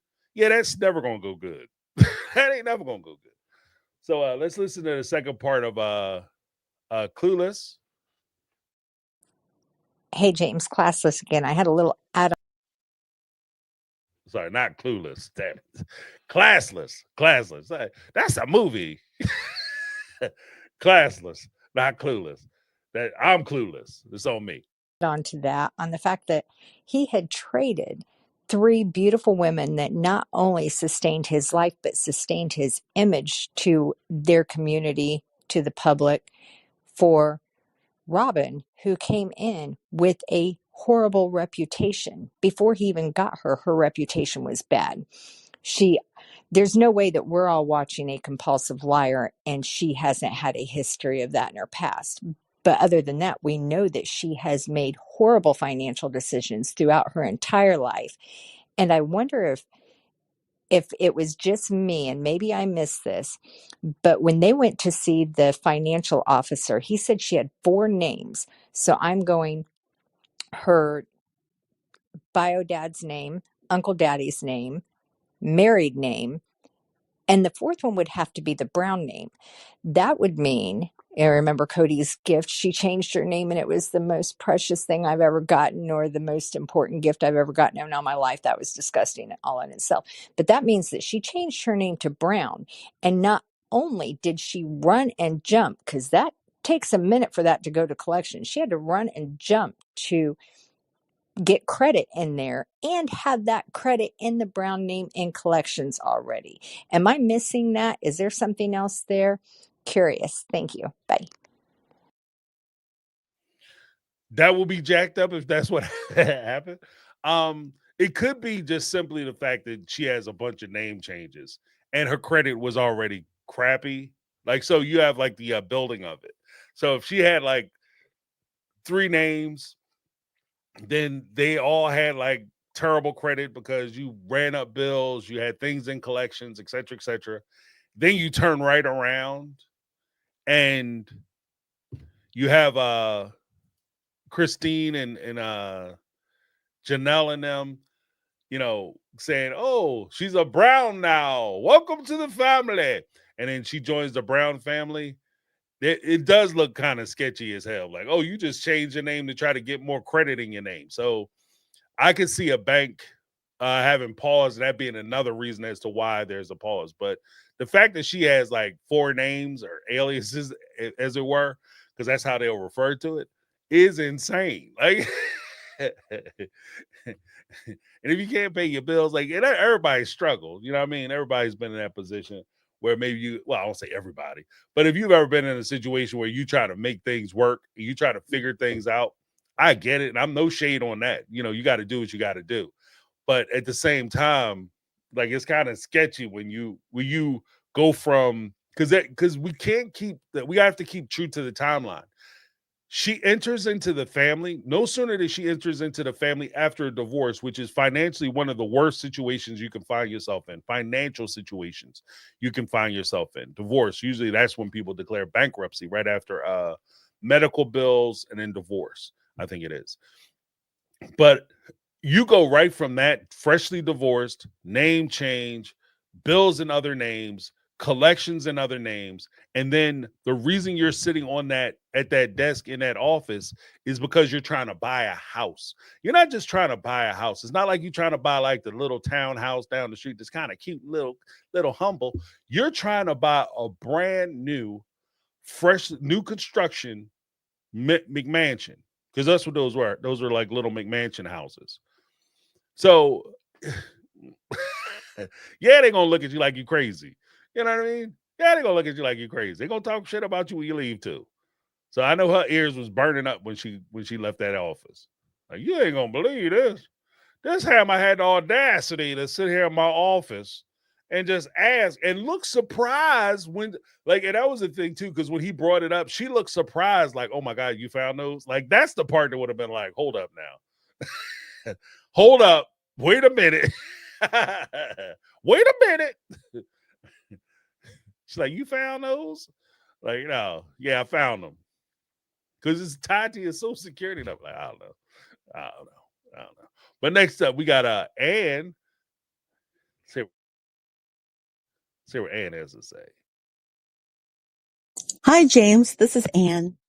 When Cody is laying in the bed downstairs listening to Mary carry on giggling and laughing, and he's thinking that she's cheating on him, what it is she was a very successful MLM clothing salesperson, and I'm sure all the laughing and giggling was her doing her lives, trying to sell her merchandise so she can pay her bills and so she could pay the mortgage on her house in Vegas and the rent on the place in Flagstaff. She was hustling and she was working. And Oh, a little bit of a break. Hustling and working. We shall see. I think she picks back up halfway through. so thanks for listening, and you have a great day. Oh, okay. She picks up just in time to like, all right, cool. I'm out. All right. As far as the catfish stuff is concerned, look, guys, I've made no bones about the fact that, one, do I think she was doing a catfish thing? Absolutely. The whole reason why it's a catfish is because you were interested in it. You can't con people who aren't interested in the con. You can't tempt people who aren't tempted. You understand what I mean? Like if I go out to the bar and I'm like, yeah, baby, you know, I love you so much, wifey, that I went to the bar and I was tempted to go home with a dude. They tried to tempt me, but I was like, nope. And then she's like, who tried to tempt you? I'd be like, oh, it was a big old 400-pound man with hair on his back trying to buy me beers and invite me out to the local murder motel for a fun time evening. Like, that's not temptation. Okay, not for me. I can turn that dude down all day. I don't care how drunk I am. Nope. No, thank you. I'm good. You know what I mean? All day. That's not temptation. Temptation is when you want to go. You know, there's a party you're like, come on, ain't nobody ever gonna know. Come on now, just get a little strange. Strange. And I like it. That is temptation. Okay. So I think that she fell for the catfish. She was involved with the catfish. There's a possibility that she might have been in there, you know, giggling. But my thing is this: two things. First thing, it wasn't a situation. I've said this from the beginning. Mary's involvement with the catfish, although was wrong And I'm not going to sit there and say it was okay, it was good, it was what she should have been doing. She should have left the situation. That would have been the right thing to do for me. That would have been the right thing to do. However, since we're talking about culpability all the time, let's talk about culpability. Cody was culpable in that situation because he left Mary to be vulnerable to a catfish. He left his lady in a position where she was lonely, and she was vulnerable to somebody coming into her situation, spitting that sweet game. You know, she was vulnerable. There's also the whole point where, you know, we're gonna keep it all the way a stack. How much did Robin know, and how much was she actually set up? We could get into that, like that conspiracy theory as well. But ultimately, Cody set that up. Now, here's the one thing I will say about that. And I left it out of my video because I did put a video up about it. Do I have that video? I think I have this is the video I did about it. It's a little snippet from. Oh, wow. Okay. It's not supported. Okay. I did a video about it. It was a little snippet from the live after show live where I kind of went off about it. But the one thing I didn't mention, what kind of man sits there and listens to his wife upstairs giggling with another dude, talking to another man, and you know he's up there talking to another man? What kind of man don't take his ass into the other room and be like, yo, what's going on? What's happening? I mean, if you're going to leave me, that is what it is. I'm not going to say it's okay and I'm fine with it, but it is what it is. But you're going to tell me you're going to leave. We're not going to do this like this passive aggressive shit where you in the other room talking to some dude. Yeah, he's in there. Like, we're not doing that. I'm gonna come in. I'm gonna ask you what's going on, and you get the privilege and the honor of telling me to my face the thing that you clearly wanted me to know. Because that's the way I would take it. If you're talking to somebody and I'm in the house, then you want me to know. You want me to ask. You just don't know how to broach the subject. So I'm gonna come up and I'm gonna give you everything you want. What's going on? And then at that point, you can tell me. The fact that Cody, and this is the part that I want to really put my finger on. The fact that if I'm in Cody's position and I say, yeah, I heard my wife upstairs laughing, giggling, and sniggling with some dude, keying and all that other stuff with some man, and I don't get my ass out of bed, that tells me, that's a signal to me that you, my friend, were no longer invested in that relationship. And at that point, she had every damn right in the world to sit up there and talk to another man because you didn't give a shit. You didn't care. There's no way in the world I would sit there with somebody I care about. And I'm investing, like I said, it's a daily decision. This decision is going two ways. This choice is going two ways. We both decide to be with each other. And I'm not going to keep making a choice to keep being with you, and you won't be out here spending time with some clown. Nope. If we're going to be messing up, we're going to be messing up together, okay? Why am I sitting up here turning people that, I'm with somebody. Why am I doing that? I want fun too. I like laughing too, and I want fun too. Shoot, why you out dating somebody? And there's an old song that, and I'll even say it on this. There's an old song, who's making love to your old lady while you was out making love? So if you out there messing around on somebody, you have to fully expect that the person you messing around on is messing around too. That's why half the time when somebody's cheating, you ever noticing somebody cheating, they always want to come back and try to figure out who you cheating with. And who you talking to on the phone, you must be talking to somebody because they out there doing it. And they figure if I'm doing it, they doing it too. And I think that when push him down the shove, he spent so much time with Robin, all about Robin, all up in Robin's hoo-ha. The only reason if he would have been at Mary's house at all is because Robin put him out of her house. So it's not like he was voluntarily there. And he probably even used that. Here's a crazy part about it. He probably even used that as an excuse as to why he could spend Mary's night over at Robin's house. Well, I'm tired of going over Mary's house because she just wants to talk to that man all damn night.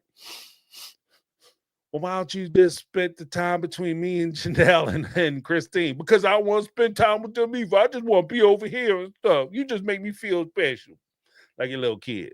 So no, I mean, this is one of those situations where, for me, when I heard Cody say that, I heard something completely different than I'm sure the way he intended it.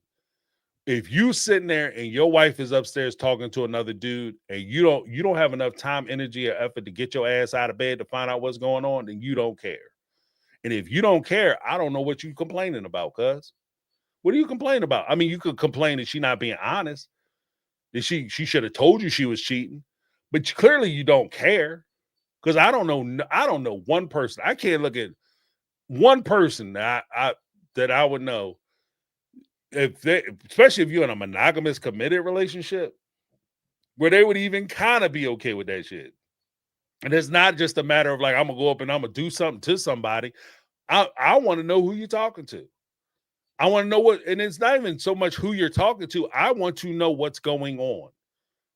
Do we have a relationship or do we not have a relationship? Is this the end of the relationship? Because if it's the end, I'm not going to keep investing my time, my energy, and my youth into some bullshit coupling when you're off coupling with somebody else and you coupling the hell out of people. No. We're not doing that.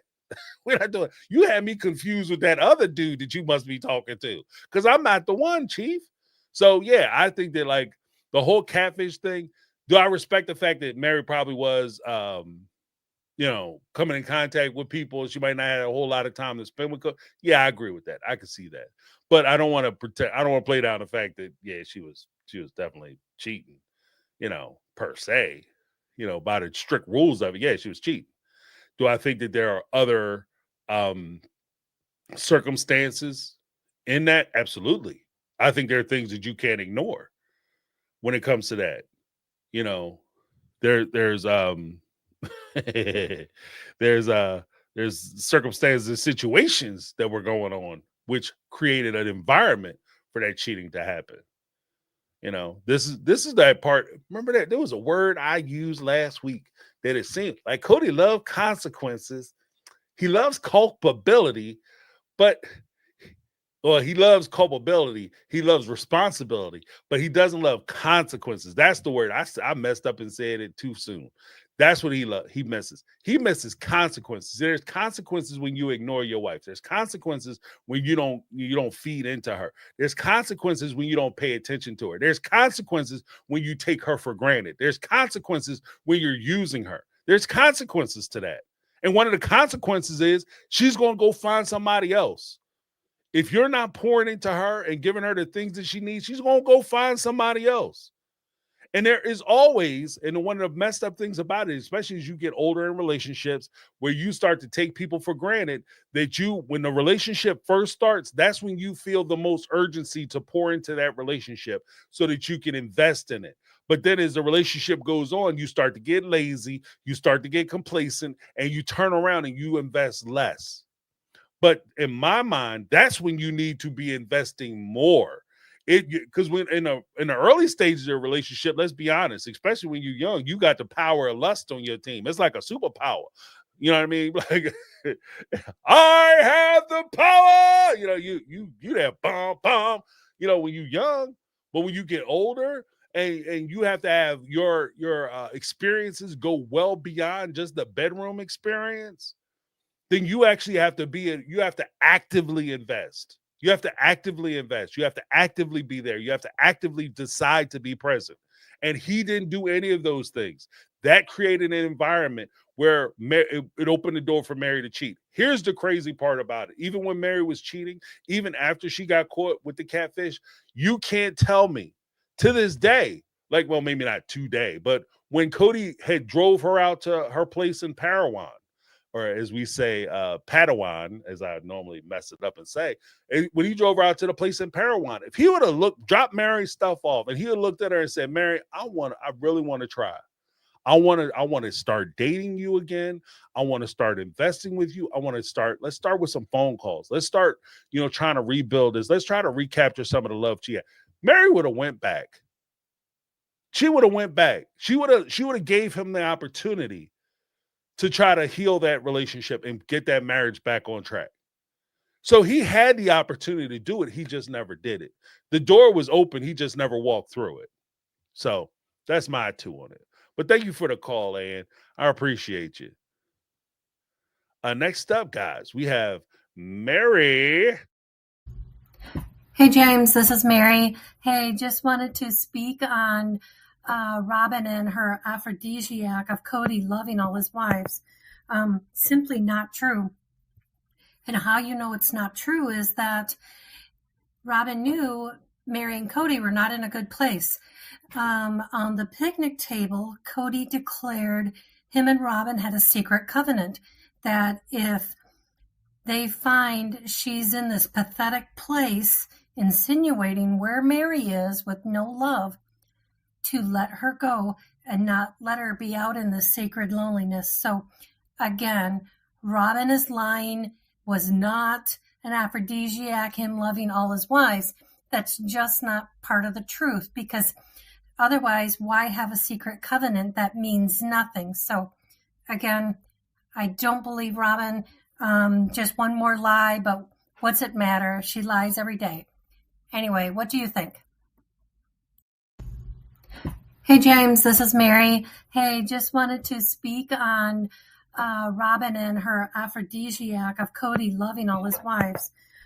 Simply not true. Aphrodisiac. You know what, Mary?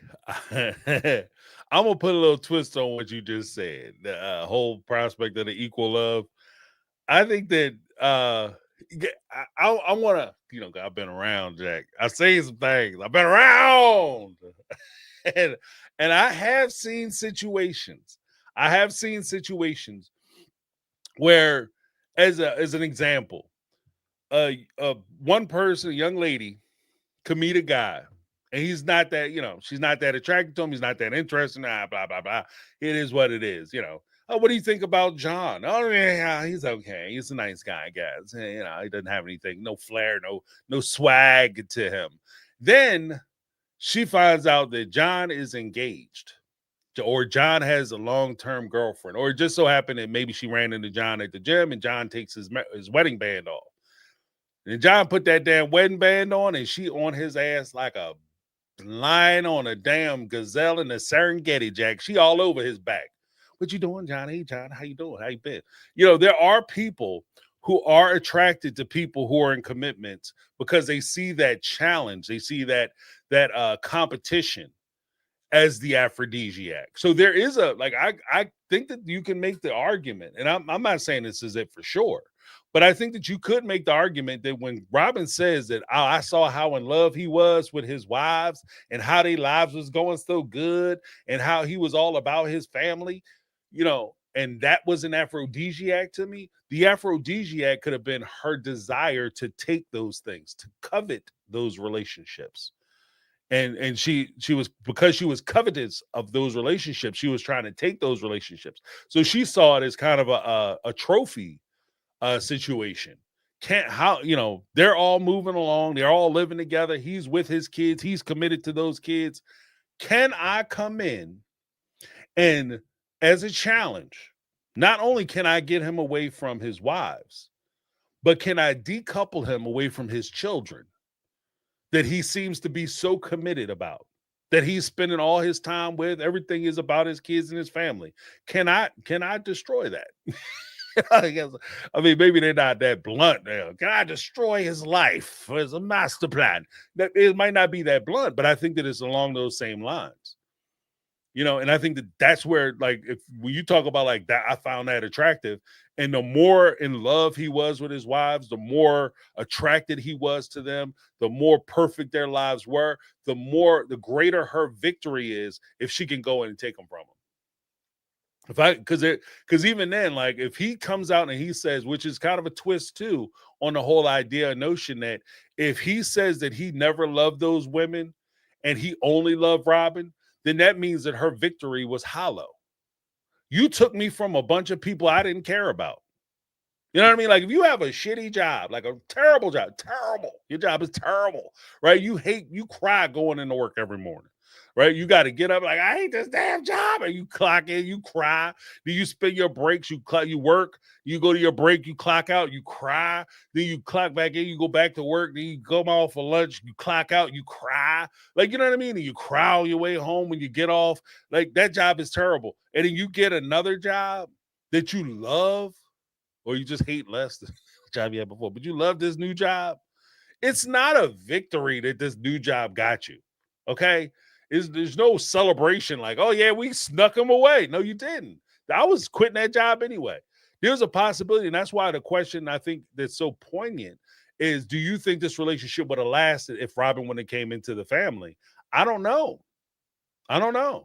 Because if he's saying the relationship was so terrible, he would have eventually found a reason to leave. If it wasn't Robin, it would have been something else. And that, again, takes away from her sense of victory, because you aren't the reason why he left. He left because he didn't like being there. It wasn't you, and you don't have the magic stuff. You're not turning him out. He was already out the door. So I don't know. Let me know what you guys think. Because like I said, there are women who, like I said, I'm telling you for sure, there are women out there, if they find out that you married or you're engaged, that's an aphrodisiac. It's not you. That's where you have to be honest with yourself. It's not you. It's the challenge of them getting you away from the people that you have. The one downside to that, though, especially if you're the person who is the object of that desire or that chase, the one big downside to that is once they catch your ass, once they got you and they won, the thrill is gone. And so are they. You know what I mean? They will clock out as soon as they got you, and you, oh, I love you, I'm gonna leave her, I don't ever want to be with her, I only want to be with you. And then they look you in the face like, yeah, this ain't working out no more. I think I'm gonna go with somebody else. Besides, you're a cheater. I can't be with you. Blah blah blah. So I mean, you might be seeing some of that. Maybe that's some of the breakdown in their relationship too.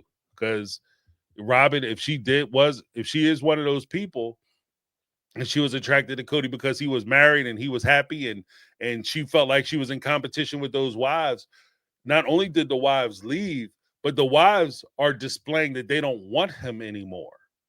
Like, it's one thing, like, you still get a residual if all the wives are still trying to get back with him and they still want him. Like, Mary was kind of, she was playing that role, which is why I'm so angry. Like, part of me, I understand why she did it. I'm not blaming her for what she did or why she did it. But just the bitter, petty side of me is saying, don't give him that shit, because that he's thriving off of the fact that you want him. And not only is he thriving off the fact that you want him and he gets to tell you no, I think that Robin was also thriving off the fact that she had the man that you wanted so bad, and there's no way you could get him, but she got him wrapped around her finger. And I think that that's one of the things that, like, for me, that's where I'm like, I wish Mary would have been like, oh, hell no, we done. But it is what it is.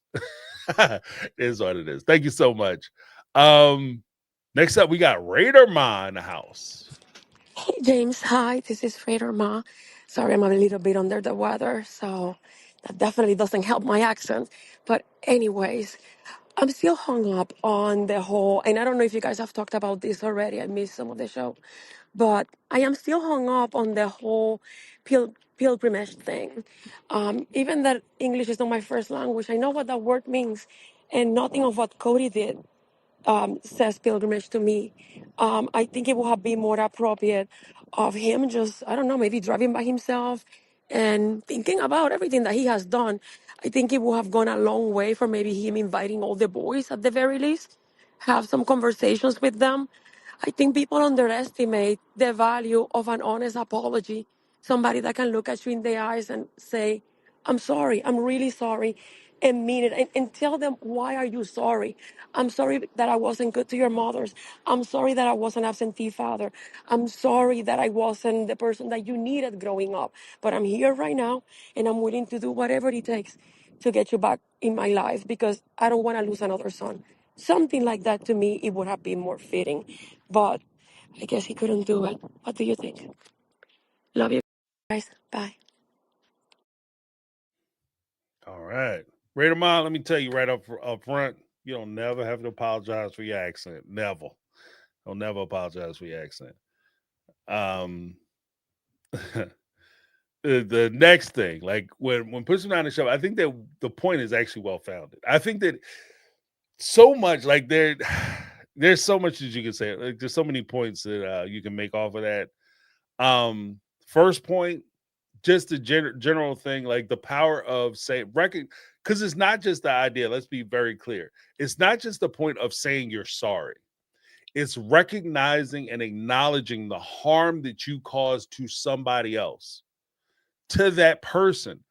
That is where I think that the power lies. It's not just you know, because how many times has somebody done something to you like, sorry, you know, or like when you were a kid, you get in an argument or a fight with somebody, and the teacher would come over like, now you guys apologize to each other and shake hands, right? Everybody's shaking hands and apologizing, but nobody means it. You know, there is a point where if you put your heart in your hand and you actually do mean like, I am sorry. That's not what I wanted to have happen. I apologize. And there, because it's not just the acknowledgement of being regretful that this thing happened, but actually acknowledgement of the damage that you caused. If Cody were to do that, that by far would have been way more powerful and way more effective in a very selfish way. Like I'm gonna go selfish first and then more altruistic in a minute. From the selfish perspective, this would have done everything that he wanted to do by taking us to that little town and showing us what a good businessman he was or salesperson he was. This would have been a part where we would have actually been able to connect with him more. It would have gave us something solid to connect with, and it would have been more of an opportunity for people to think about him or at least consider him differently than they do now. Far more than his adoration and his profession of love towards Robin. I love Robin so much. Ooh, she make me feel special. Oh, we love so that bullshit. Okay, I could miss me with all that. If he would have went to those kids and he would have got those kids together, or more to the point, not even in front of the cameras, I think it would have even been more profound. If one of the kids would have said, yeah, you know, it's kind of a great trip because my dad calls all the kids into the room and he says tearfully that he apologizes to all of us for everything that we went through, and he wants to start trying to work towards building a relationship with us. I think that would have been powerful. Not something you do on camera, not something you do for TLC, not something you do for us, but something that, like, if we found out about it later, so powerful, and it would have went a long way. Now, you'd be relying on your kids to, if it's selfish side, you'd be relying on your kids to come out and tell that story. But it would have went a long way. With regard to Robin, I'm not mad that he brought somebody who he felt supported him and gave him comfort to such a terrible, hard time. But at the same time, don't let your need to have that person be your support system override the moment. Don't let that be the moment that you're there celebrating. I'm here with Robin, and you know, out here in this beautiful field with the beautiful mountains and the scenery. You're at your son's gravesite. Don't let that bull crap storyline romance reference cloud the fact that you're at your son's final resting place. And I've heard people say, I've seen where people have said that, well, they had several services or whatever. That all might be fine and good, but they were burying him. This was, I don't give a shit. I remember when James Brown died, they took that dude. He did more touring in cities than he was doing when he was alive. And James Brown never stopped touring in his whole career. That dude never stopped touring and doing concerts. But when he passed away, he spent about a year and a half, you know, making stops. And people get to go out and see him in the casket and stuff. Like, that's all fine and good. But the burial was very private. They had the big public services. They played the song "Living in America" at the funeral. It's crazy, you know. You know, Sex Machine, like, you know, over the coffin, everybody doing the James Brown dance. You know, that's one thing. But when you have the burial, that's the final goodbye. And we watched the burial, and the burial was too much about Cody trying to connect with Robin and be there for Robin. And it wasn't like, this is the criticism that a lot of us had, was that it wasn't enough about Big G's and trying to reconnect with your kids that are still living. Like, you can feel bad that your child passed and the loss of your child. I'm not saying that, like, I'm not giving anybody permission for that, because I think that that's natural and inherent to the whole situation. But at the same time, when you are standing there with your current children who you're currently alienated from also, and you are still focused on one person who has nothing to do with your kids, no lessons learned here. No lessons learned here. So I don't know. So I appreciate what Brandon Ma had to say. Like, I think that that's an important thing. Like, it was important for Cody to recognize not only his pain, but his kids' pain and his participation in his kids' pain, his culpability in his kids' pain, and recognize his responsibility there. You don't have sometimes, like, if you're just trying to build that relationship back and you want that relationship back, you might have to take one on the chin. You know, you're an adult. Take that shit. You're the Batman after all. The Batman who's willing to sacrifice himself, his name, his reputation, dare I say his life, in protection of Gotham City. He's going to be what Gotham needs. I'm going to be what Gotham needs. You know, and sometimes, Cody, if you need to be the villain in that situation and you need to take responsibility, it was all my fault. I'm sorry. I want my family back. And I'm willing to do whatever it takes. I won't be mad at you, you know? And I think that would have been a nice thing. But unfortunately, that's not where he is. And that's not who he is. And there is a point where somebody, I have a reference to something similar to that somebody called in. And they didn't want to have it played, so I'm going to respect their wishes. But they did say that I could talk about it, and I will. But next up, we got Betty. Hey, sweetie, this is Betty. I'm not going to keep it but a second because I know I got to talk fast.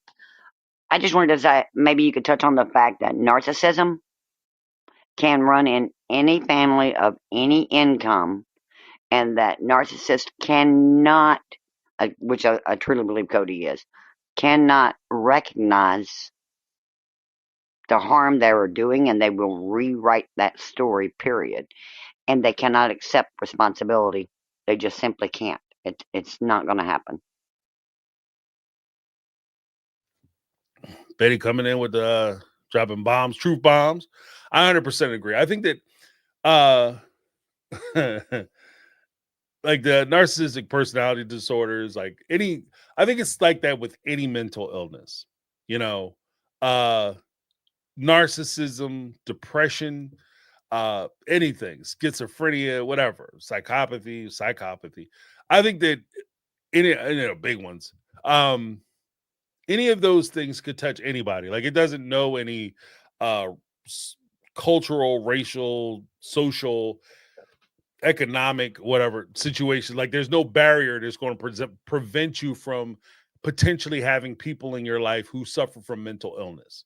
I think that hands down, like, you could have the bestest life ever, you know, most educated, most beautiful life, Fortune 500 companies, several of them in your portfolio. You just live in the best life ever, and your child is born with problems and issues, and you know, and you have to address those issues. I think that that's fair. Like, I think that's a fair criticism, and I also think it's fair to acknowledge the fact that, you know, even as I was talking about, like, Cody being willing to go up and apologize, like I said, that's just not who he is. Because whether he actually has narcissistic personality disorder or not, or it's just the way he was brought up in that culture. Because as one of the callers had mentioned earlier, I'll just go into that one call. It was one of the contractors that mentioned earlier. They talked about Notes to Self 444. That's a fellow YouTuber channel. I had them on before. I want to get them on again. It's Mel and Corey. They're a married couple. They were part of the AUB. In fact, Melanie is the daughter of the current prophet of the religion that Cody and the family were once a part of, the polygamous family they were once a part of. She grew up in polygamy. So did Corey. And one of the things they say is they've been addressing the reality of the members of the AUB saying that Cody and crew, their behavior isn't abnormal. And I think that very well is the case. And I can see how that could be the case because of social powers and social pressures, which would cause you to feel that way. The men are always right. Women always got to be apologetic.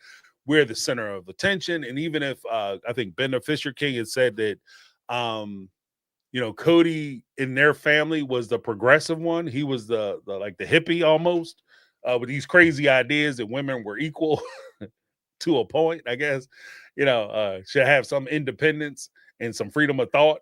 And he was the crazy uncle because of that. I think that should be acknowledged. And because of those situations, those social pressures, those social influences, it does create a scenario where Cody very well may not do the thing that he needs to do in order for him to have the relationships that he wants to have. But I think that in acknowledging why people may suffer the things that they suffer because of cultural influences, social pressures, so on and so forth, any number of social Darwinist theories that we can get into, that doesn't change the result, folks. Like, you know what I mean? You can have all the excuses in the world as to why you do what you did and why you made the decisions that you made and how you grew up and your mama didn't hug you enough and your daddy didn't come by and all that. And that's, that would explain why you did what you did the way you did and why you have the decision and the mindset you have, but it doesn't change your outcomes. It doesn't matter how Cody grew up. It doesn't matter how his family was and how his society was or his pressures, what his religion was and his influences were. When he tries to have relationships with his children and those kids reject those relationships or his attempts to have those relationships, they're not saying like, okay, dad, we're rejecting you because you've ignored us or you've mistreated us. Oh, but wait, we haven't taken into account that this is the way you were brought up. So we're going to excuse all those bad feelings, all those negative things you did to me. And I think that we also, like, I don't mind getting into the some of the causes or maybe some of the root causes or some of the realities of these situations as to why people are the way they are. But at the same time, we cannot ignore, while we're doing that, we can't ignore the consequences of that upbringing. We can't ignore the consequences of you entering into those relationships with that mindset. So if you don't, this is kind of that part where, you grow up a certain way, you recognize that maybe you don't have a close relationship with your mom or you don't like the way your mom and your dad raised you or treated you. That doesn't give you permission to treat your kids the way your mom treated you. When she made you cry, they don't give you permission to make your kids cry the same way or press your children the same way. Or because your dad didn't come around and spend time with you, that doesn't give you permission to abandon your children because your daddy did it to you. If anything, you should look at that situation and say, this is something I went through and I don't want to pass that on to somebody else. So I'm going to look for help because I recognize not only the bad behavior, but I recognize the damage it causes, and I'm going to change that. And I think that that's where I'm kind of at with some of that. Like I recognize that there's social pressures. I think that that's real. I think that how you grew up is real. I think that the environment that you grew up in is real. I think that your parents and how they raised you is real. But at the same time, if you're old enough, you're wise enough, and you're smart enough to recognize the problem, then you have the responsibility to do something about it. You don't get a pass because this is the right way you were raised. The only way you get that pass is if you were raised that way and you don't think there's a problem with it. But as soon as you start encountering negative results and consequences from your actions, you have to start asking questions. That's what makes us people, and that's what makes us, rational human beings. I like to think. I second guess myself not second guess, but I go back and I think about conversations all the time. So if somebody says something to me, I will consider, if somebody disagrees with me, I will look at it and say, this person disagreed with me. Why did they disagree with me? What points were they making? Where could I be wrong at? And I'll do that all the time. But at the same time, I can't, it's not enough for me to be like, well, that's just the way I was raised. Because you could be raised a certain way and you can find yourself by yourself based on how you were raised. Don't let your past could inform your future, but you don't let it determine where you're going to be at. Just because you were born poor don't mean you have to die poor. Just because you were raised in a broken home doesn't mean that you're destined to be in a broken home. You can get better, and we should always strive for better. So that's where I'm a little careful about, I like to acknowledge it, and I like to talk about where they're from and how their society might have influenced them. But at the same time, I also kind of want to shoot up the flare and say that you don't have to be this way. It doesn't have to be this way. You don't have to be in a situation where you have a husband and a father who only comes around once a week and thinks that shit is okay and that's normal. That's not normal and it's not okay. Or that the child rearing and financials and everything else is on the mom and the dad gets to float in the house and everything has to be made comfortable for him. And if it's not, then that's just the way we was raised. No, I don't care whether that's the way you were raised. That's just where I'm at. Everybody got to live their life the way they want to, though. Simple as that. But let's listen to what Ann has to say. Ann came back with another one. Hi, James. This is Ann. I just wanted to give my quick take on Sister Wives. I definitely appreciate how they've handled the episodes with Garrison's passing. I think it was very tasteful. We, as an audience member, we got to learn a little bit more about who Garrison was as a person from his different family members and his moms, and I think that was beautiful. Cody and Robin, they seem to be the same, driven by ego, self-centeredness, and won't acknowledge any wrongdoing in all of this. Not just Garrison's passing, but just their relationship with all the other family members and how everything is lopsided. The family is doing something that Garrison likes to do, going out fishing as a group, while Cody and Robin and their side of the family is separated. You get to the burial site, Logan walks up to Robin and greets her, but she doesn't walk up to any of the other wives, any of the other kids to greet them and comfort them. Everyone always has to walk up to them, Cody and Robin. Cody didn't greet or even embrace any of his kids at the site.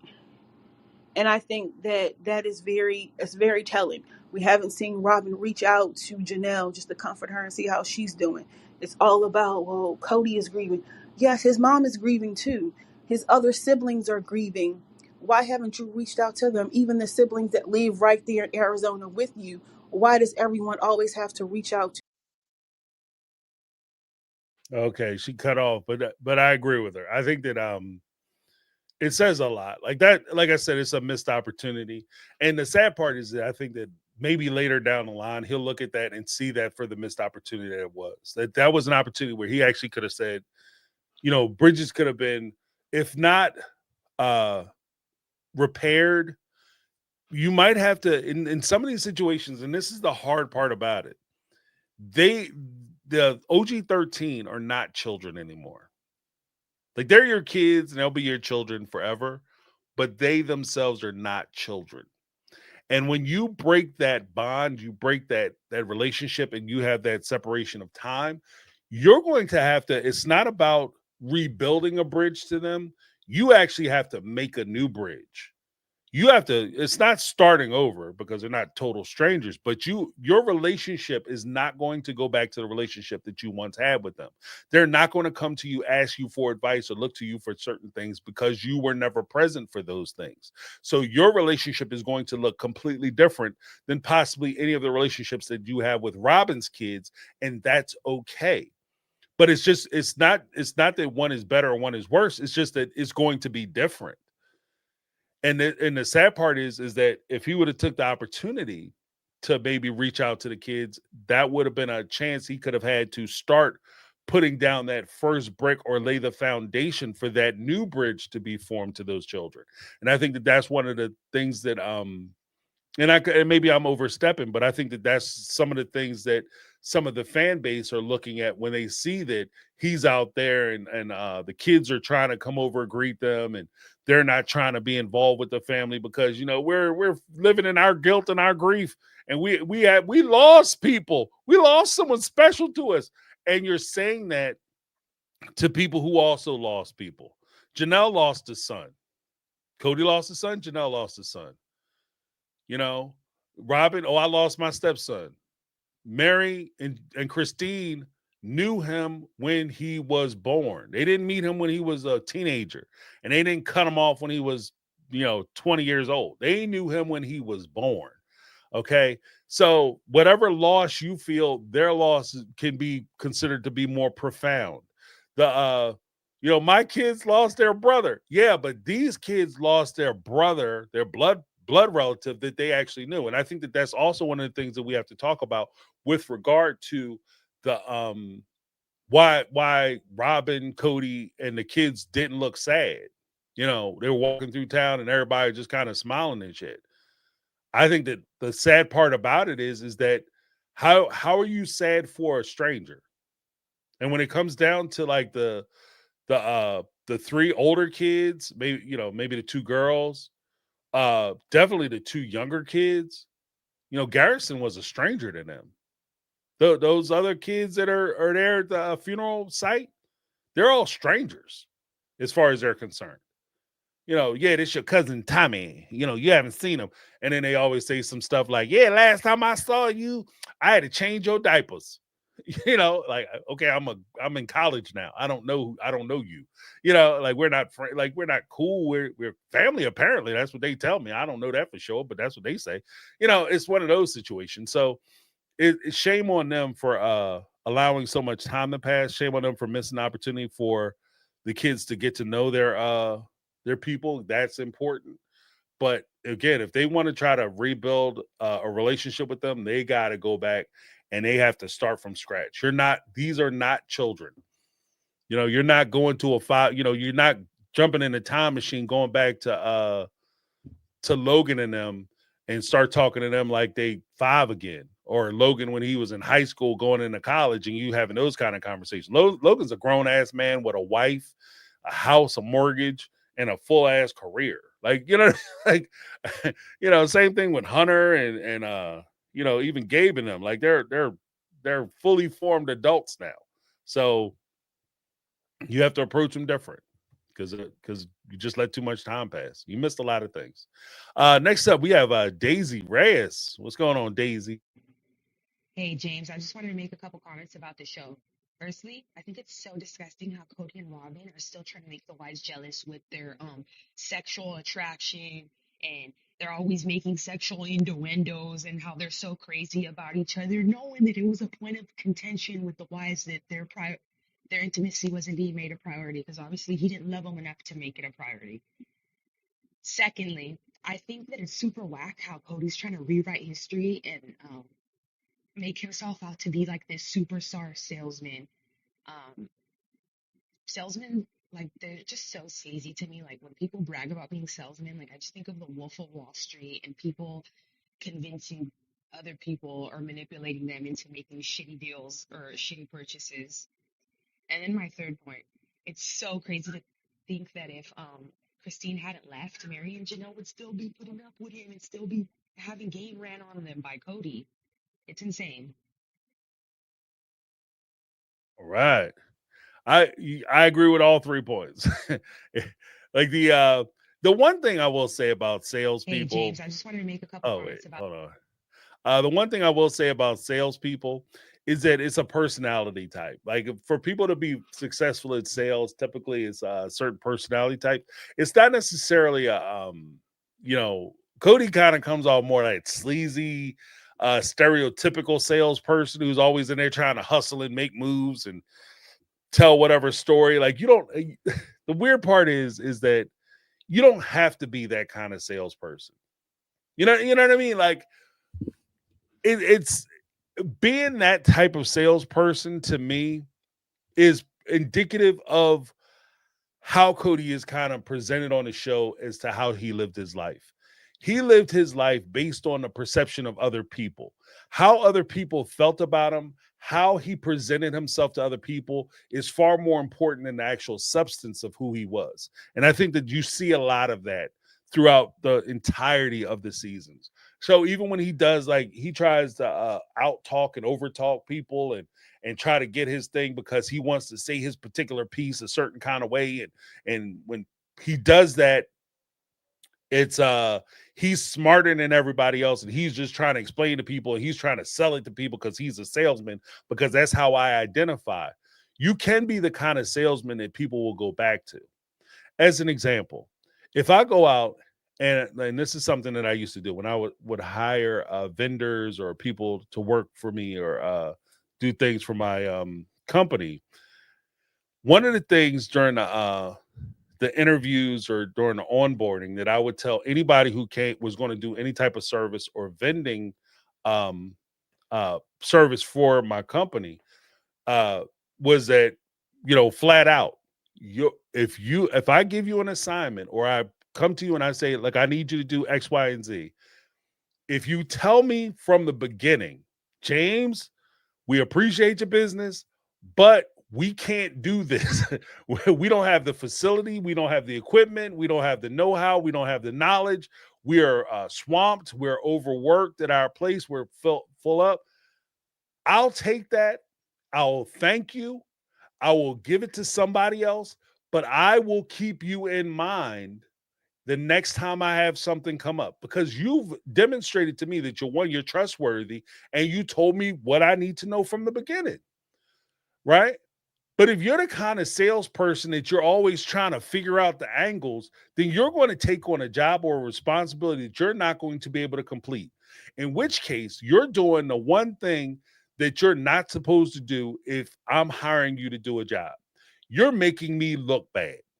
Okay? Your job is to make me look like I'm making miracles happen. If somebody comes to me and like, James, we need this right away, and I call you up and I say, da da da da, you're supposed to make that happen, because I'm supposed to be the facilitator making that shit happen. So my boss looks at me like, damn, James, we gave this to you this morning. You turned that right around. You're amazing. You're a miracle worker. That's your job. And if you take the job and you don't let me know you can't do the job, and then the deadline for the job is this Friday, you calling me Thursday afternoon talking about, oh yeah, we tried to do that, and even though we had this job for 5 days and we've known for 5 days that we couldn't do it, yeah, we're telling you now that we can't do it. Now that there's no time for you to get anybody else, you did the one thing that that goes against your only purpose, which is to make me look good. Now I look like shit, because now I got to go back to my boss and explain to my boss why the shit ain't done. Like same. If you're a good salesperson, I would go back to a salesperson. If I come into you and I say, I'm looking for a car salesman, I'm looking for a car that's going to be reliable for my daughter. I want to buy my daughter a car, and I want a reliable car. And you sell me a hunk of junk, I will never darken your doorstep. Not only am I never going to darken your doorstep, I'm going to talk shit about you every chance I get to anybody who will listen. If you are a good salesperson, you listen to me, you take time, you actually try to meet my needs, and you give me quality service, and eventually if it doesn't work out, you say, look, I don't have nothing that really suits your needs, then when I have something else, I'm coming back to you. If I do purchase from you, there's a good possibility I'll come back to you. That's a good salesperson. That's a salesperson who's successful. A crappy salesperson is one that just tries to get that first dollar, that big payout, as quickly as he can. And that's kind of what Cody reminds me of.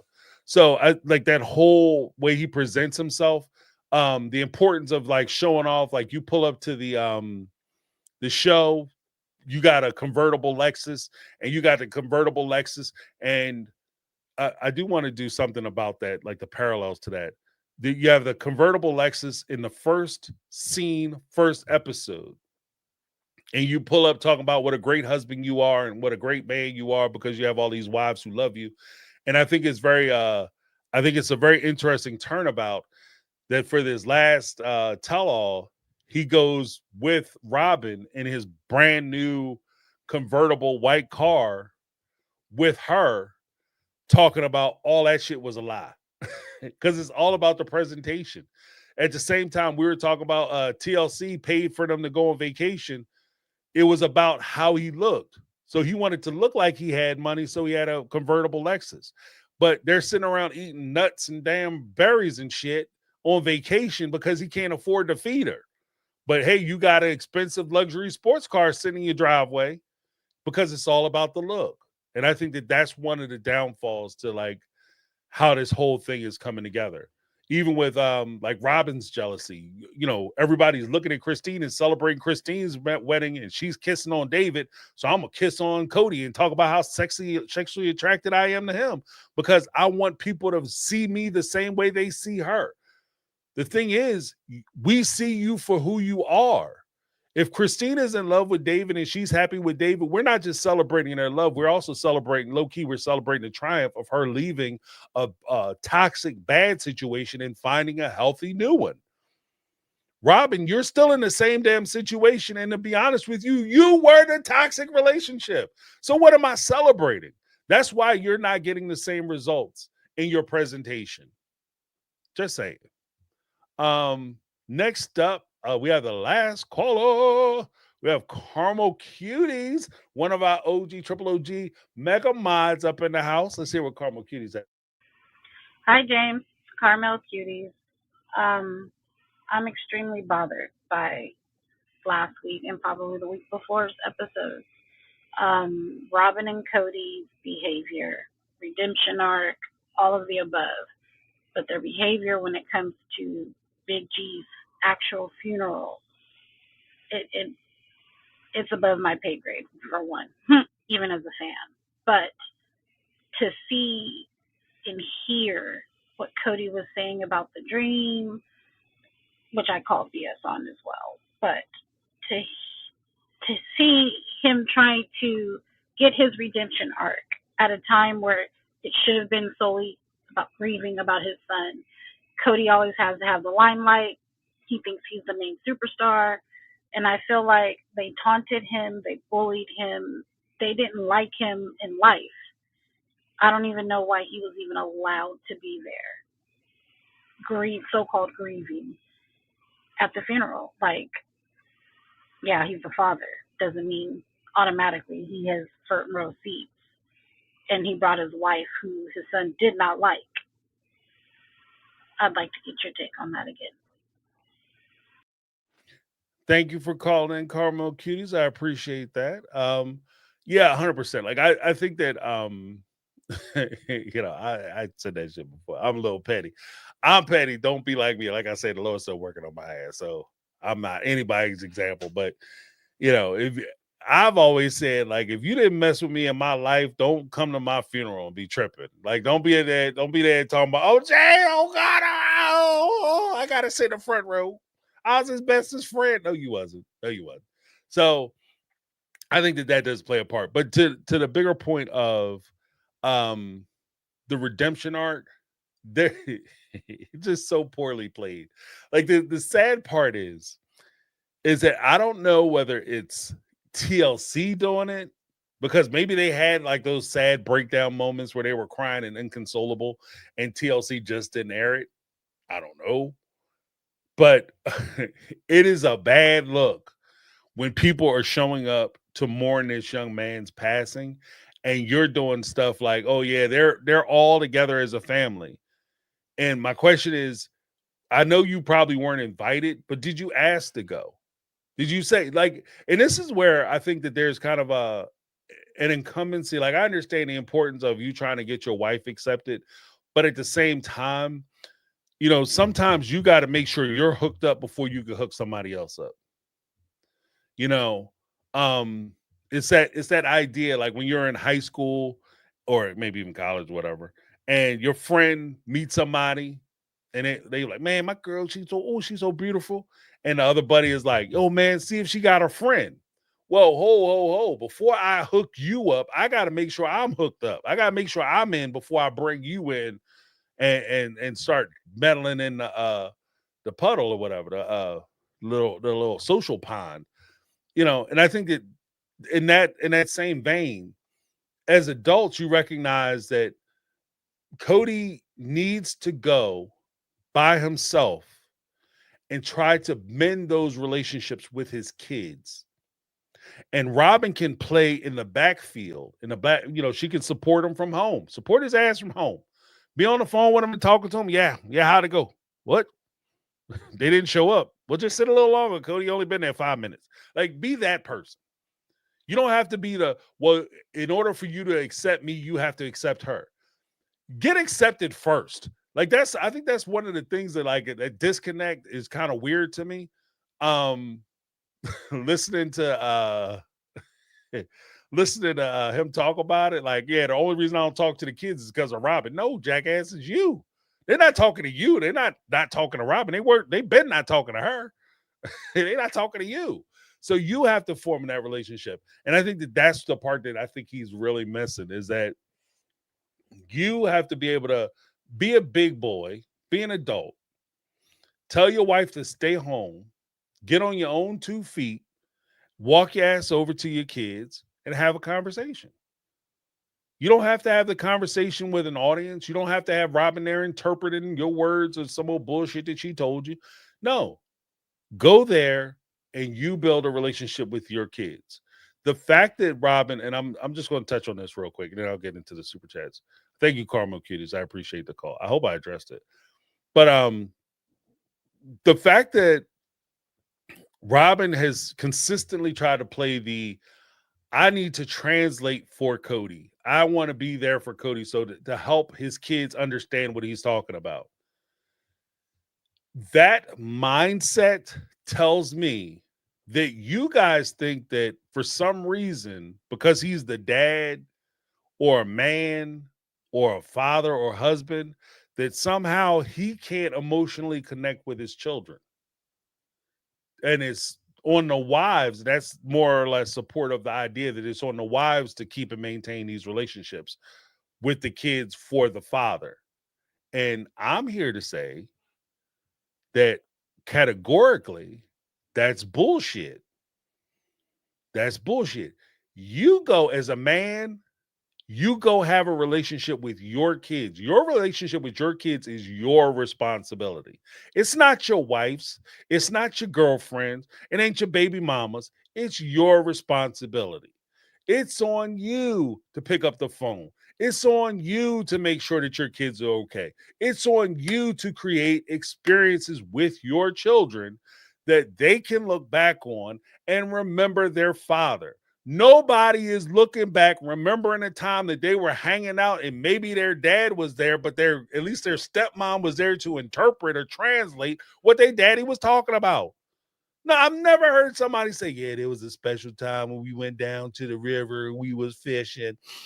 And my dad's wife looked at me and said that this is what your daddy meant. And those words, I'll never forget them. Like, nobody does that shit. If anything, it's like, you ain't gonna believe this crazy ass woman came to this damn fishing trip and all of a sudden she got something to say, like, I can't talk to my dad.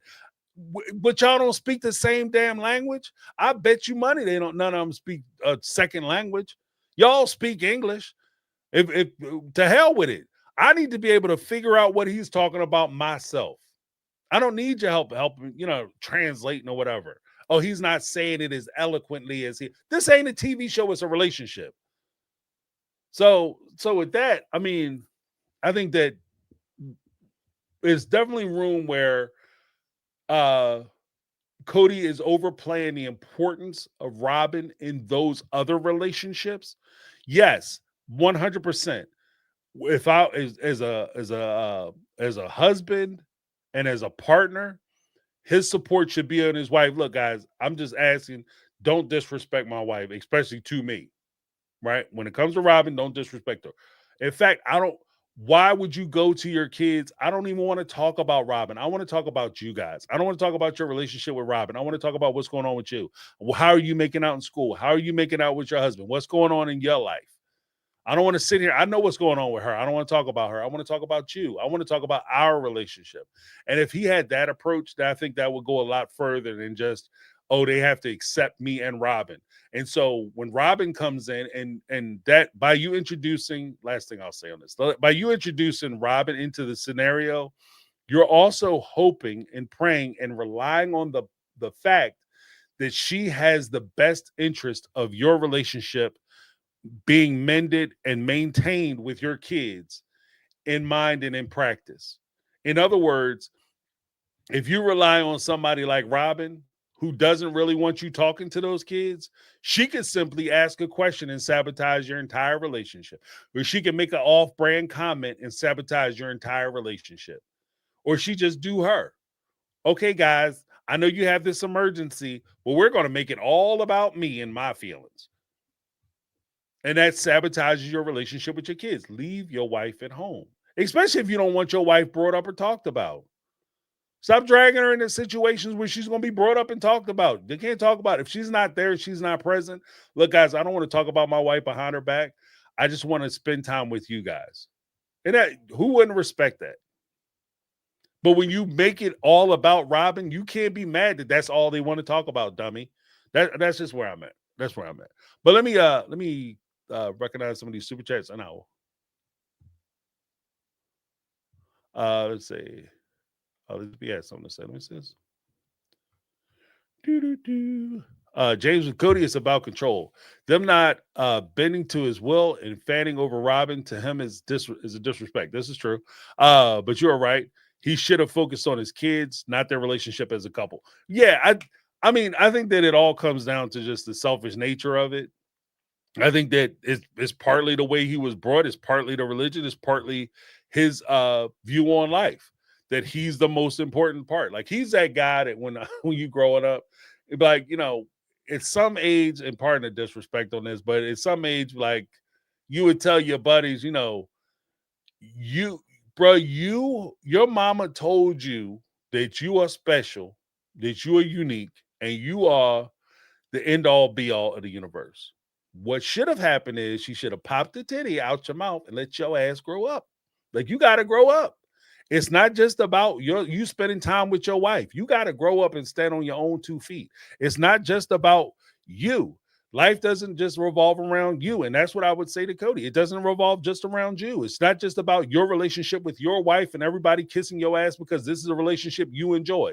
The ironic part about it is that if Cody and Robin ever have difficulties or a breakdown in their relationship, the same way he'll stand there and browbeat these kids for disrespecting Robin, he will fully expect those kids to turn heel and disrespect Robin if they had complications or problems in their relationship. And if they broke up, they better not never call her.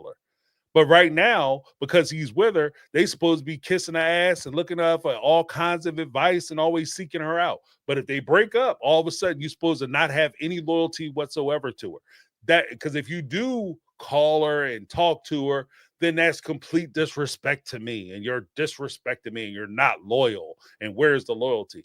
Nobody can live in those crazy ass circumstances because it's too haphazard, it's too fragile, and it's too ridiculous. Like, and I think that I agree. I mean, I'm not disagreeing with the fact that it's about control, 100%, because he wants things the way he wants them, 100%.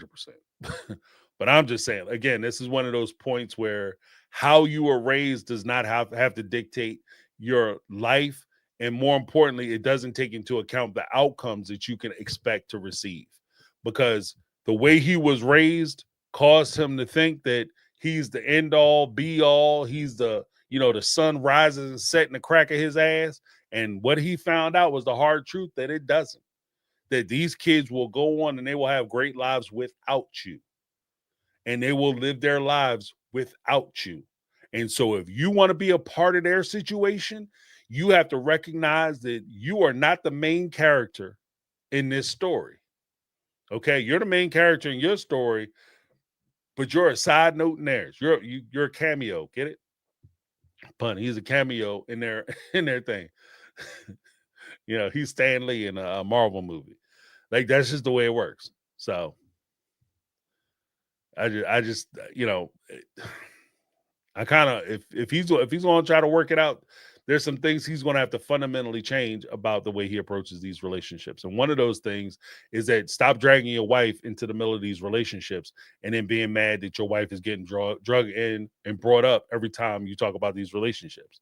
If every time you show up, she's in tow, then that's going to create a problem, especially if every time she show up, she's in tow. You come to your kid's wedding, and this is one of the weird things. You come to one of your kids' weddings, and because she's shy and wants to hang out in the background and wants to be away from everybody, they invite you to one of their events and you don't interact with them because you're too busy, coddling your shy and quiet and peaceful wife who wants to stay in the corner and stay separated. Then yeah, they're going to be mad. They're going to be mad. Like, I invited you to come hang out with you, but you came with your wife to hang out with your wife away from everybody, and even though you were in the building, you weren't present, which is very reminiscent to a lot of what we heard about their upbringing, the kids' upbringing. Cody was around, but he wasn't present.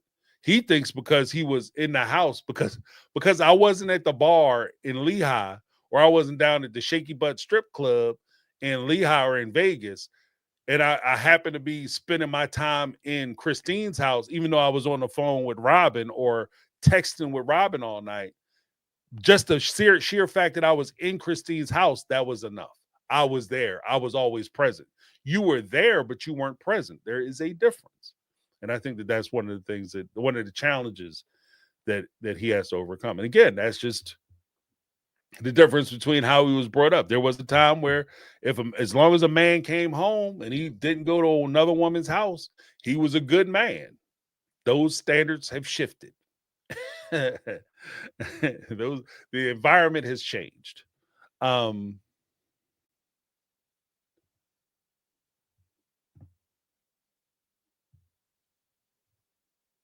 What's going on? Steam Frog, 499 super chat. Dark bad plan. But for a guy who fears poverty, why is he cutting off the productive kids who might otherwise have supported him in his dotage? Okay, we went through that one. Yeah, I agree with that. I gave my perspective on that. I think that that's absolutely true. They'll jacked up, but it is what it is. That's my shoe. $5 super chat. We should do the roast of Cody and Robin Brown one night only and purge our souls. Yeah. One night only. The problem is it'll probably go a couple nights. It might be like a 4-take tell-all special. Maybe that's a good point. Maybe I'll do that. I got to figure out how I can do it. I run like a little special, let folks come in and rip them to pieces. Might be fun. Thank you for the idea. That's my shoe. $5 super chat. I like it. Kathy Ferran, $2 super chat. That is double Cody, James. IQ is a queen in vids. Yeah. Double Cody. Yeah, IQ is the shit. Good times. Good time. IQ Live is the channel, folks. Yeah, she put some videos together. Thank you, Kat. All right, then we have DT Tag, DJ Tag. Okay, DJ Tag. All right, I see you. 499 super sticker. Hello. Give you a little something. DJ Tag.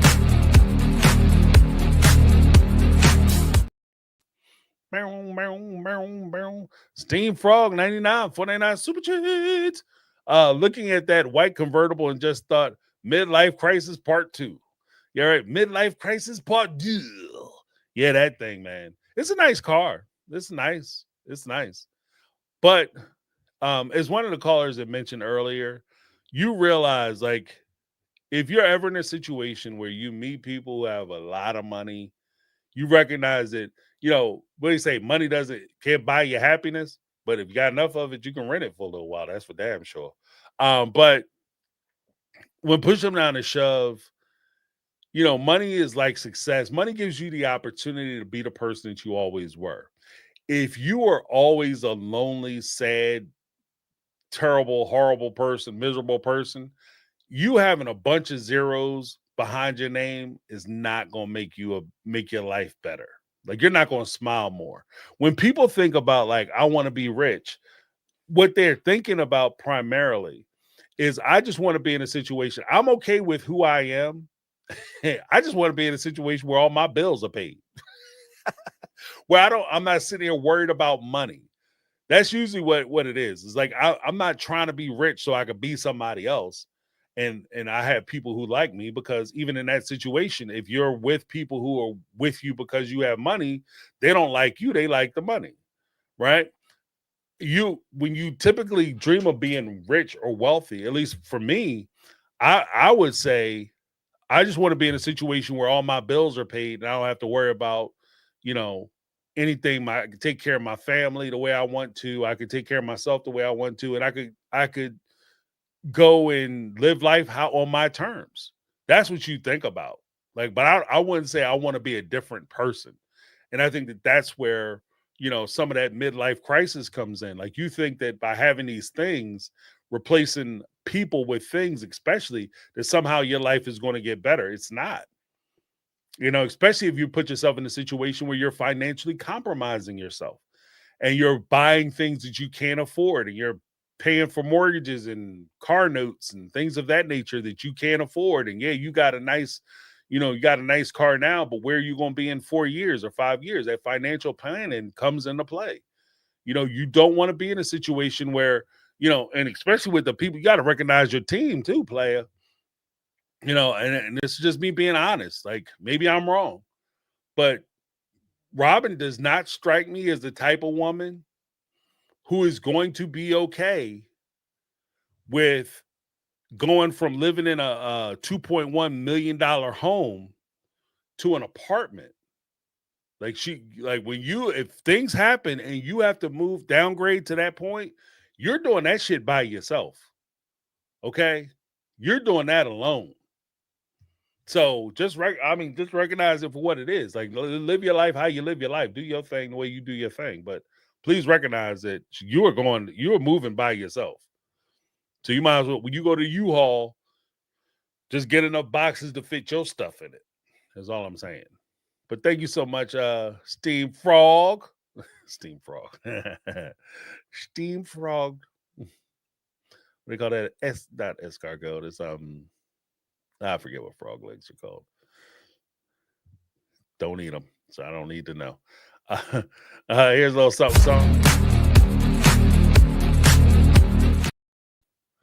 All right. What's going on? Yeah, you got baloney skin ties. Yeah, you do.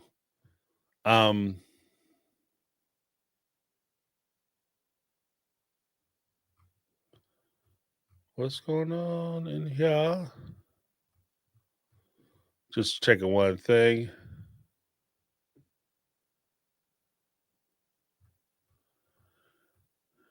Yep. But I appreciate everybody who called in. Let me give some oh shit. You big dummy. I wanted to give some shout outs to the people, but I erased my list. Oh, I had two messages real quick. Just from some folks who called in and left anonymous messages, didn't want to have their messages played, but were posing questions. We had one, I almost messed up and said her name, but I'm not going to. Cody and accountability. Won't take it because he has Robin. His perspective won't change. Losing G not long enough, and didn't take responsibility. Okay, so basically, this person called in and said that as far as accountability for the dissolution of the family, Cody refuses to take that because Robin is sitting there supporting him, and as long as Robin is sitting there supporting him in his separation from the family and saying that he did nothing wrong, that everybody else is wrong, everybody else is a fool, you did exactly what you were supposed to do, and as long as he has that support, he's going to be that person.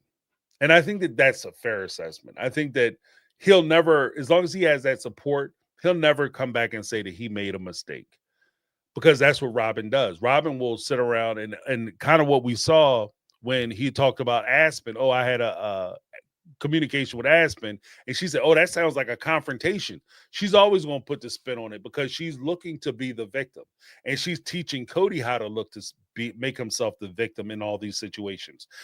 He's one of those people now, as much as he likes to pretend that he's strong and he doesn't like to be the victim, every sentence, every scenario, every broken marriage or relationship that he has is all something that's happened to him that he had nothing to do with it. It's something that happened to him. And I think that that's in itself is a sign of weakness. You have to take control of your life. And if you want something to happen in your life, then you have to make it happen. You can't sit around and rely on somebody else to do it for you. That's not who does that.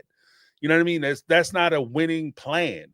So I think that that's part of it. There's also a point where he's not going to change because the loss for Big G wasn't long enough. And to be honest with you, one, he doesn't have to take responsibility. Two, Big G, when he was alive, I don't think he was important enough. And this is going to be kind of cold to say, but it is what it is. I don't think Cody's relationship with Big G was important enough to Cody for him to actually step back and feel the need to change. And that to me is a commentary on like the depth and breadth of that relationship. If you love, because most of us sat there, like one of the more outrageous things for most of us is the fan base when we see Cody and his loss was that we said, how do you sit there and lose a child and have 12 other children that you don't talk to and not say, I need to start connecting with these 12 other kids in view of the loss that this devastating loss I just endured? right? You know how you not do that? You don't have a real relationship with the child that you lost. So therefore, your loss, even though it may be painful, it may be hurtful, and I'm not diminishing that, it just wasn't enough pain and enough actual loss for you to feel like you need to do something different with yourself. You know, sorry, not sorry. It's kind of where it is. People may disagree with me, and I'm okay with that. But I just think that for me, that would be one of the things that really sticks out.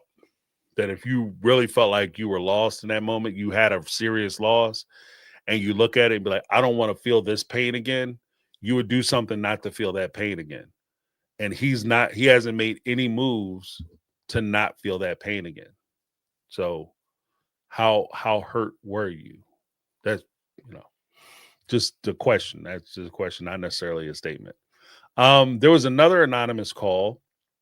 I read the one anonymous call talking about notes to self, but there was another anonymous call where it said, how much does Suki know?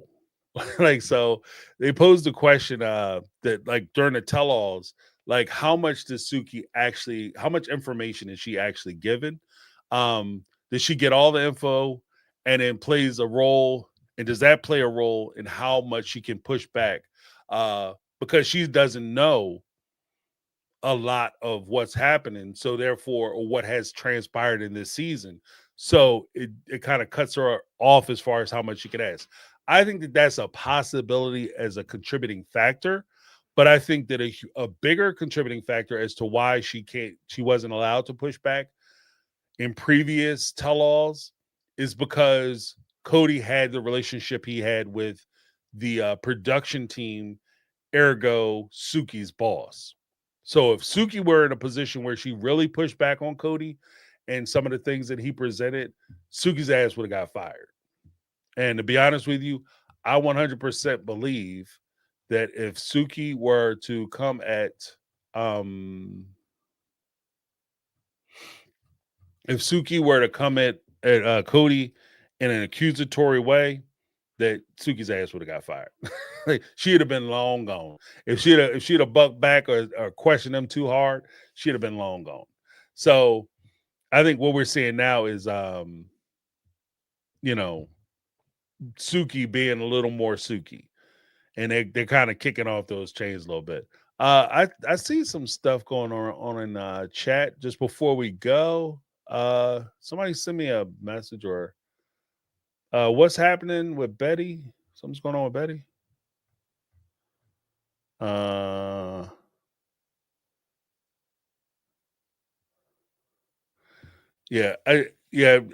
with Sugi, I just feel, I feel for her situation. And like I said, for when it comes time for Tamron told us what it was. Like, I've always kind of suspected that, but Tamron put it where the ghost could get it. She lost her job because she pushed back and asked questions. She was asking follow-up questions, and she wasn't taking a whole lot of bullshit answers.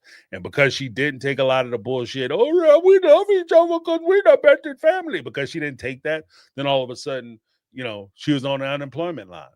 And so I'm sure that when oh, okay. I'm sure that when when they interviewed Suki, that was probably one they probably told her during the interview, before you take this job, you need to understand that we do not attack or follow up with or pressure any of the cast members, especially and particularly Cody Brown or Robin Brown, about any of the answers they give. If they come out and they're wearing a bright red suit and they say they're wearing a blue suit, you just smile and take it. And that's the expectation. So I think that kind of played a role in it. But they lost a protection. So I think this first episode, I wouldn't be surprised if this was the tame one. Like the episode 1 was the tame one, because we did get a little teaser where Cody's going to come out and say something to the effect of, well, what do you think about this? I'm not going to answer that question.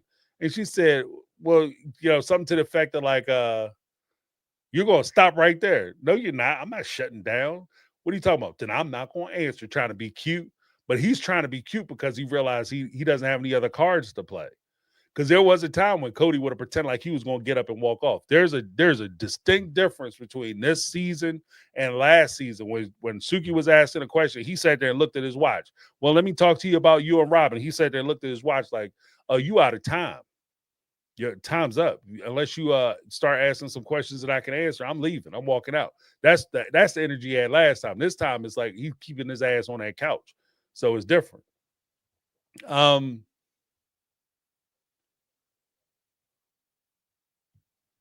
Oh, okay. Yeah, let's get some hearts in the chat for Betty. Support Betty. With a very difficult loss date.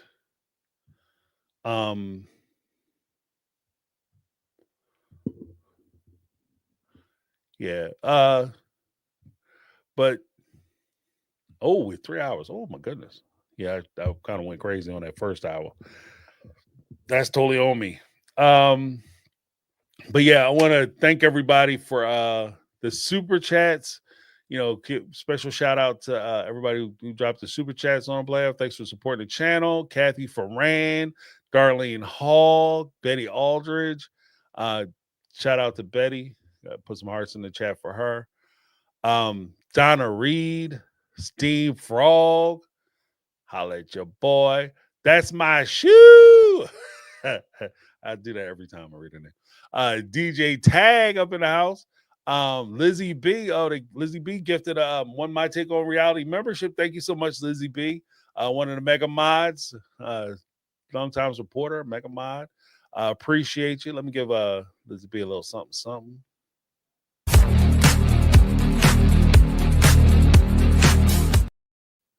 Yeah, but and I want to thank everybody who called in and left a Speak Pipe message. Without you guys, the show would be kind of lame. It just been me flipping out. But yeah, again, one of the cool things that I appreciate about the group is the fact that you guys support each other and you guys are creating bonds through, like, we watched a television show together. And I think that a lot of the relationships and conversations have evolved past the television show. And I appreciate that. I wanted to recognize that. And just, I appreciate everybody coming in and being the people that you are within the chat and keeping the chat fun, entertaining, and supportive, because I think that that's a huge thing. Like this, like I said, like there's so much negativity in the world that we don't have to find recreational activities to participate in negativity. You know what I mean? Like, you just don't have to. It's just some things you don't have to do. Why are you doing it to yourself?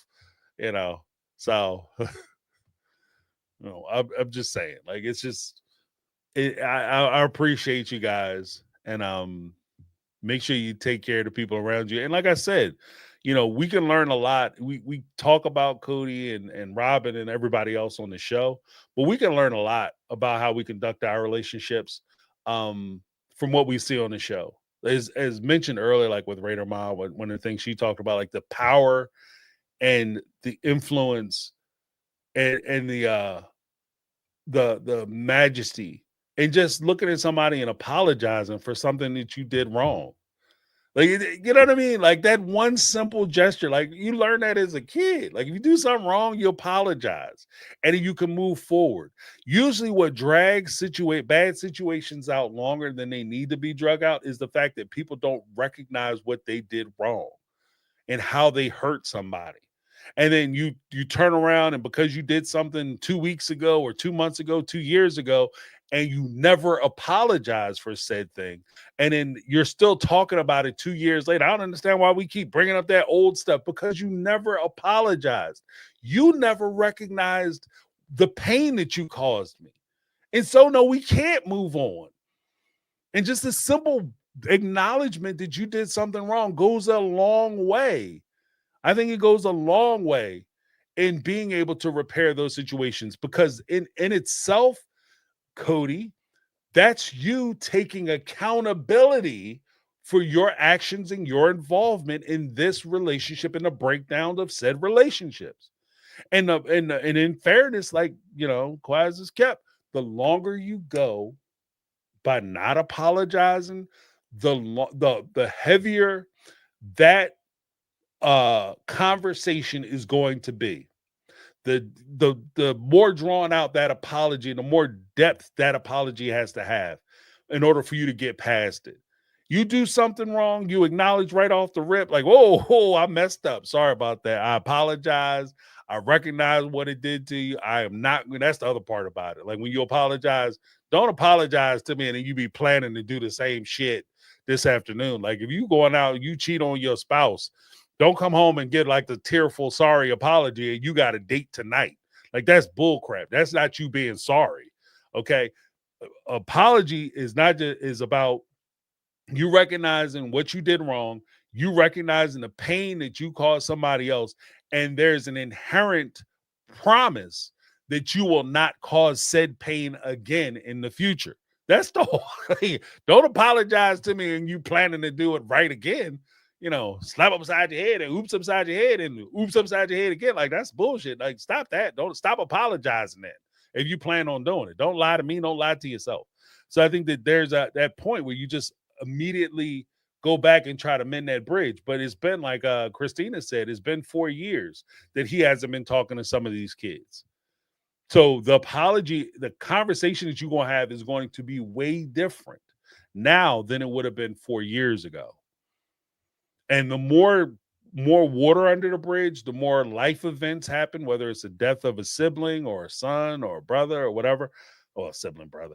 But the marriages, funerals, babies being born, children being lost, so on and so forth, life events, as those things happen and that time piles up, that apology, you coming back and be like, my bad, is not going to be enough. So, like I said, there's just that point where we can look at it and say, what can we learn from these people's situations? Not just that we're better than them, but recognizing that, you know, but for the grace of God, go I. Like any of us could be in a situation like or similar to maybe not like similar to Cody's, but along those same lines. But the question isn't what did he do? The question is what are you going to do, and what can we do different, and what can we do better? That's my take. You know, I appreciate everybody coming through. Before I let you guys go, I want to give a big shout out to the Mega Mods who have done a fantastic job in holding a player down, and I couldn't ask for a better team. Hands down, the best team in YouTube history ever. The best who ever did it. This the what do you call it? The 86 Bulls. The 86 Bulls of YouTube, Michael Jordan, Scottie Pippen, you know, 5-time world champion, you know, awesome team. Caramel Cuties, Brittany Not Brittany, Lizzie B. I couldn't ask for a better team. And to be honest with you, in my interactions with them, and I'll give you guys a little inside baseball. In my interactions with them, a lot of what they're talking about and what they're concerned about is creating a positive experience for the chat and for the members and for the people, the subscribers, the people who watch the videos and watch the subscribe to YouTube or Facebook or whatever, and anything we're connected to, because they're trying to help to create and maintain a community that's positive. And I appreciate that. And I think that that's also part of the added value of that particular team and why they're so important and why they're so they're so critical in the success of you know, my take on reality community. And I think that they're a big part of that. So like I said, this isn't a James show. Like I'm doing this all by myself. Like I have a team and my team is supporting me and they are an awesome team. So hats off to the ladies. Let me give them a huge thank you.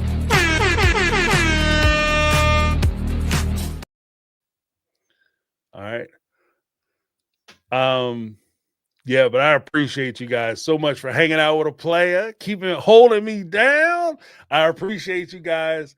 thank you for coming out. Thank you for spending time with me. I know that it was kind of a long night. It was definitely longer than I was anticipating, but I appreciate you guys. I had a lot of fun talking about some of the foolishness and just, sharing my thoughts, listening to you guys share your thoughts, which is what this is all about. Make sure you guys hit the speakpipe.com/mytakeonreality if you want to leave a 1.5-minute message at any time. You guys open 24 hours. We like 7-Eleven, baby.